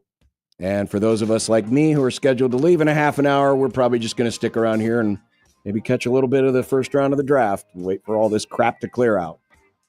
F you, Mother Nature. Oh, but we get to hang out and watch the draft together, John. Yeah, but we can bond. Oh, sure. Why not? Some bonding time. Great. What do we got in content? Well, we know you've been sitting on this all day, John. We know the Cubs beat the Dodgers last night to clinch the season series, so go ahead, let it all out, get weird, and tell us all about how great the Cubs are. You know, some people thought that they played a couple of inconsequential exhibition games in Japan and thought, oh, look at this. The Dodgers are great. The Cubs aren't. Little did they know that baseball is played in America. And the Cubs are now 4-1 against the Dodgers in America, where the games count. But in all seriousness, this has been quite the run. When you look at the teams that they have played and you look at what the Cubs have done against the Dodgers. And against the entire NL West. Well most half of the NL West. But Pete Crow Armstrong right now is having an amazing tear. He is on pace for 31 homers, 106 RBI, and 62 stolen bases. In the current WAR leaders this season, wow, John Bishop here for WAR. Only Aaron Judge, Fernando Tatis, and Pete Alonso have a better WAR than Pete Crow Armstrong. But Pete Crow Armstrong also brings with him defense. He's one of the best center fielders, young center fielders in the game. So this run has been incredible. PCA has been amazing. Oh, and then there's this. Shohei his ass out the door. John. Against the Chicago National League Ball Club. The so-called best player in baseball is a worthless 5 for 29 with one lonely RBI. One lonely RBI. Shohei his ass right out the door. He just had a kid, John. He's a dad He now. didn't have a kid. His wife did. Well, he was a very important part of that, John. Sure, he got to do the most enjoyable part and then didn't have to do anything but practice his hitting. He needs more practice. He's tired, John. He's up all night with a screaming child now. Have some sympathy for the best player in baseball. Why don't you? I'll try. Jeez. Speaking of Chicago, though, NFL Hall of Famer Steve Mongo McMichael passed away today after complications of ALS. He had just been inducted into the Hall last summer. What memories do you have of Mongo? Well, Steve McMichael, certainly one of the best characters on that great 85 Bears defense. A great utility player. I didn't realize this until this morning. He was a backup kicker for the Bears. He kicked off for the Bears when, what was his name? The guy from Clemson, the barefoot kicker. Kevin, I can't remember his last name, but when he got hurt, Steve Mongo McMichael actually kicked off for the Chicago Bears. Great player, an amazing character, and the orchestrator of the best seventh inning stretch celebrity in Cubs history. Here was Mongo McMichael when he was insulting Angel Hernandez. All right, Mongo's home, Chicago. And don't worry, I'll have some speaks with that home plate umpire after the game.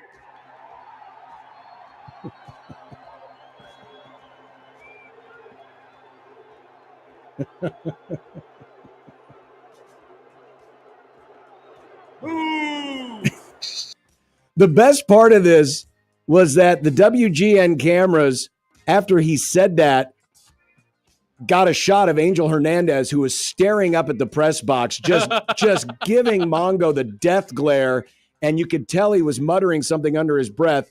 He sings the seventh inning stretch. They come back from break, and usually the celebrity stays in the booth and they interview him. And apparently, Angel Hernandez, who, as we all know, is one of the worst umpires of all time, yes, tried to have Mongo ejected from the stadium because of what he said. What a baby. What a baby. God bless you, Mongo. Rest in peace, my friend. Robert Griffin III, also known as RG3, people forget, is expected to be hired to be the Fox Sports #2 game analyst on college football. That means he will likely be teamed up with Jason Benetti, friend of the program. What do you think of this move? I think this is a great move. The RG3, I thought, for one of the newer analysts in college football, he brought a lot of great energy. He wasn't shy with the takes. It was entertaining. And why ESPN let him go, I don't know. Now you're going to move him over to Fox. You're going to pair him with Jason Benetti, who, and I'm a big Jason Benetti fan, is also very entertaining, very glib, great sense of humor. Now, I'm not going to guarantee that this pairing is going to work because you never know. Sometimes chemistry doesn't work out. But if the chemistry works out like I think it can, this could be one of the best broadcast booths in college football and could one day be the #1 booth at Fox if the chemistry works like I think it can. I think this is a really good hire. I'm excited for Jason, and I look forward to what this could bring. And, of course, this has impacts on Nebraska because, as we know, Fox has part of the contract with the Big Ten Conference. So you're probably going to hear this team do a Nebraska game, if not this year, in future years. Love this move. I hope it works. Kyle Larson, who is on record saying that he knows in his mind that he's better than 4-time Formula One world champion Max Verstappen, brushed the wall this morning testing for the Indy 500. Will this be the year Larson finally gets to do the double? The double is to race both the Indy 500 and the Coca-Cola 600 in Charlotte on the same day. He tried this last year, but because of the weather in Indianapolis, the race got pushed back. So he finished the race in Indianapolis, had a good day, especially for a rookie, then went to Charlotte, but didn't get there in time to race. It's all going to be dependent on the weather. I hope he gets a chance to do it, because if there has ever been anybody who has attempted this, and a few have, Tony Stewart, probably the most famous, Robbie Gordon did it, John Andretti did it, Kurt Busch did it. Of all of those guys, Kyle Larson is probably the best equipped to do it. I know he brushed the wall today, but that happens. He's with a good team. He's making with excuses. He's with the McLaren team. I do like McLaren. So if there's a guy that could do it, it would be Kyle Larson. I hope he gets a chance because that would be really exciting for auto racing. I like a McLaren, but I'm not a McLaren honk, John. You can't just say that you know in your heart you can beat the best driver in the world. Max Verstappen only races Formula One. Now. Kyle Larson, but he hasn't done anything else. Kyle Larson does everything. He can race on dirt. He can race on ovals. He can race on road courses. He can race Indy. He can race NASCAR. And the second Max Verstappen steps foot in any other series, he's going to whoop that ass. You want to bet? Yes. It ain't happening. We ran out of time yesterday, but 3 more exciting NBA playoff games are in the books after last night.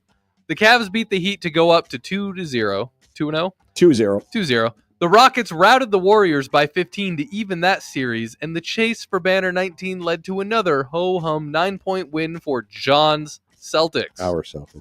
So where is the NBA first-round blowout tracker tracking? Well, it's coming down.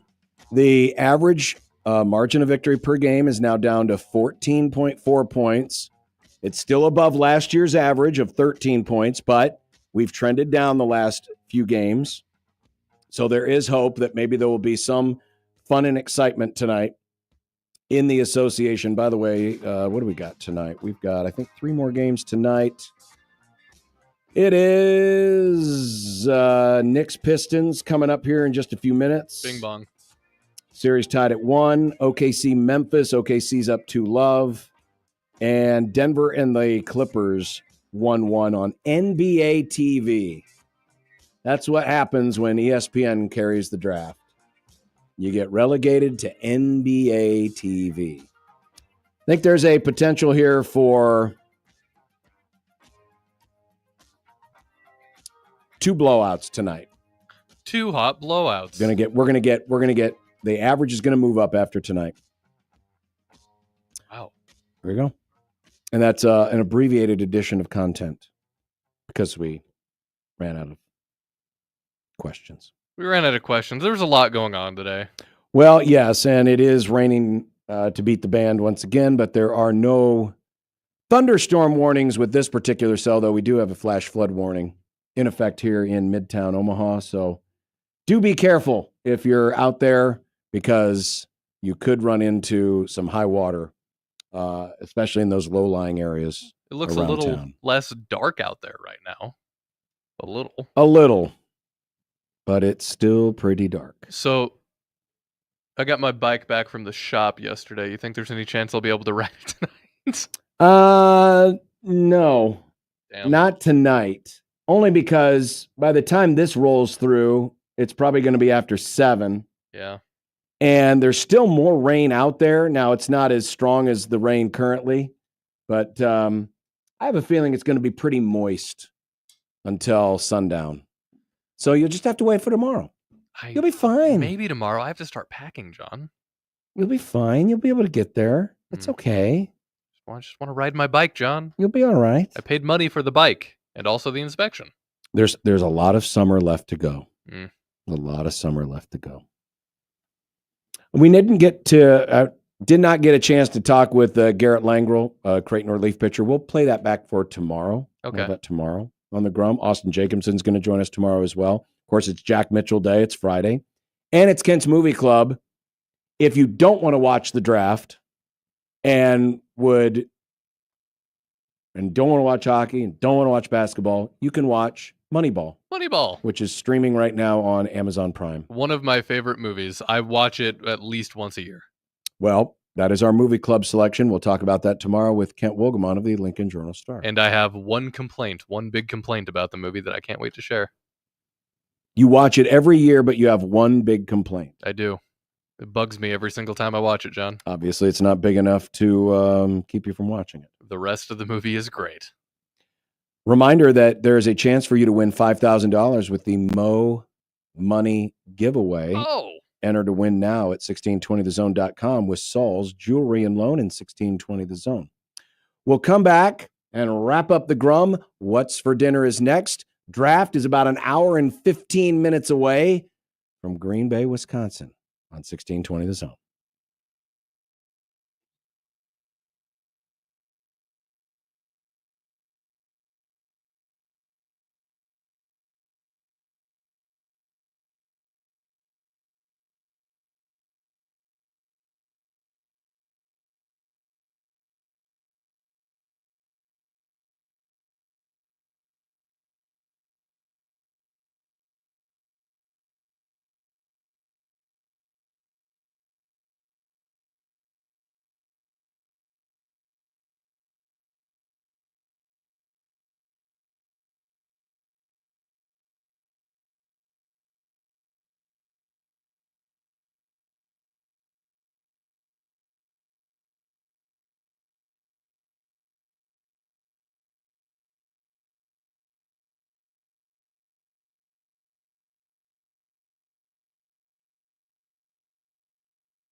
When you knock us down, we're going to get up. And on the way up, we're going to bite a kneecap off. Crust is good on your pizza, not your ass. I will eat your ass first. He's tough as a Woolworth steak. And then it's going to take 2 more shots to knock us down.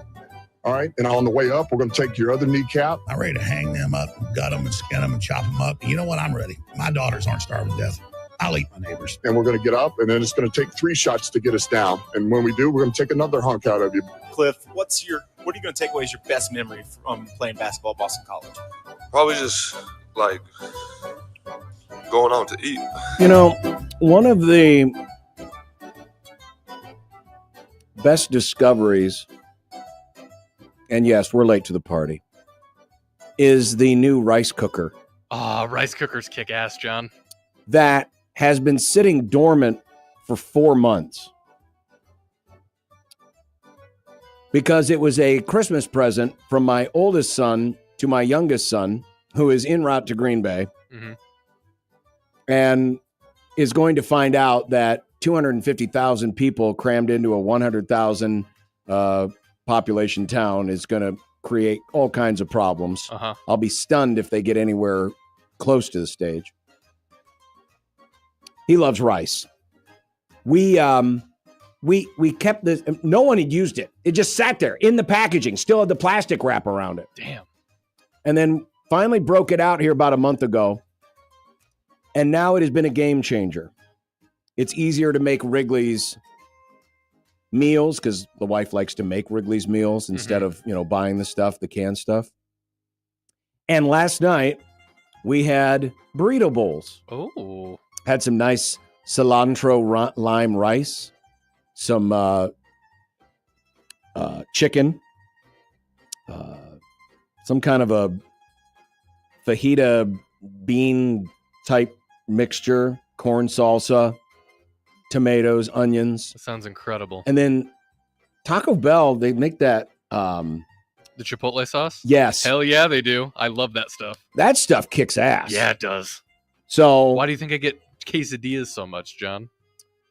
So that's what we had last night. It was burrito bowls, but again, the rice cooker has been a game changer. Welcome to the rice side, John. You Yes. all made fun of me for how much I eat rice, but look, one of the most perfect foods ever made. You're welcome.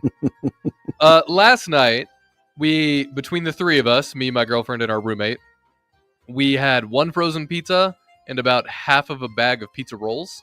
Yeah. So we did that. Okay. We had a frozen pizza and pizza rolls, and it was great, John. Wait, you had both frozen pizza and pizza rolls? Yeah, because there's three of us, so one frozen pizza wasn't going to be enough for all of us. Oh, I see. So we did the, Share and share alike. Yeah. All right, that's what's for dinner. As far as tonight, I have no idea because it doesn't look like I'm getting home at my usual time. The traffic here on Dodge Street is still backed up to the sun, especially heading inbound to downtown. And it's still raining like crazy. And I don't like dealing with First of all, Thursdays, this is an observation I've had for years. Thursdays are worse traffic on average than any other weeknight of the week. Worse than Friday. Yes. I don't know what it is about Thursdays, but the traffic usually is heavier and the driving is usually worse on Thursdays than it is on any other weekday during the evening rush. So with those two combinations in play, I'll probably just sit here and do a little prep for tomorrow, and I guess I'll listen to the first half of the draft on my way home tonight. Maybe you can hang out on after hours. I have done enough talking today. No one wants to hear me say anything more. That's true. John, you've been an absolute champ all week. Thank you for letting me hang out with you and interject sometimes. Well, yeah. Now, who's doing tomorrow? Is it Joey? No, I'm here tomorrow. Oh, you're here tomorrow. I thought you were leaving tomorrow. No, I leave Saturday. You're leaving Saturday. Yeah. Okay. Well, Austin Jacobson will join me. And on tomorrow's Grum, Jack Mitchell will join us. Kent's Movie Club, Moneyball. And we'll get to that interview with Creighton closer Garrett Langrell as the Jays get ready to open up a series against Villanova. That and a complete recap of the first round of the draft. And we'll see how many of my mocks hit. I'm really interested to see if Shedeur goes in the first round. Because I don't think he will, but I'm interested. Your Steelers pick was good. I think Pittsburgh's got to go for a quarterback, and they have been doing their homework on Shedeur Sanders. I think it's going to happen. I think it's going to be Shedeur Sanders to the Pittsburgh Steelers. I could be wrong. We'll see. Double checking. Let's see. I've just checked the wires. Not seeing any movement yet on that possible Bears trade. Is there a cutoff? Is it just when the draft starts? Oh yeah. I mean the odds are though if there is a trade, they will announce it while the Jags are on the clock. Let's see, the odds right now, have they changed? Ashton Genty -200 to be the number 5 overall pick. And Genty is still -180 to go to the Chicago Bears. By the way, Shedeur Sanders -150 to go to the Pittsburgh Steelers. I think 5th is too low. I'd put him 4th at least. Well, but the Patriots need a tackle. It's all about who you I need know. at this point. So I think 5th would be a great pick. Now, will it work with the Bears? We'll see. But that could be exciting if it happens. It's not official. No trade has been made yet. All right, that's the Grum. Stay tuned. After Hours coming up next. Enjoy the draft tonight. We'll talk to you tomorrow from the ballpark. See ya. Bye, everybody. Have a good night. Stay dry.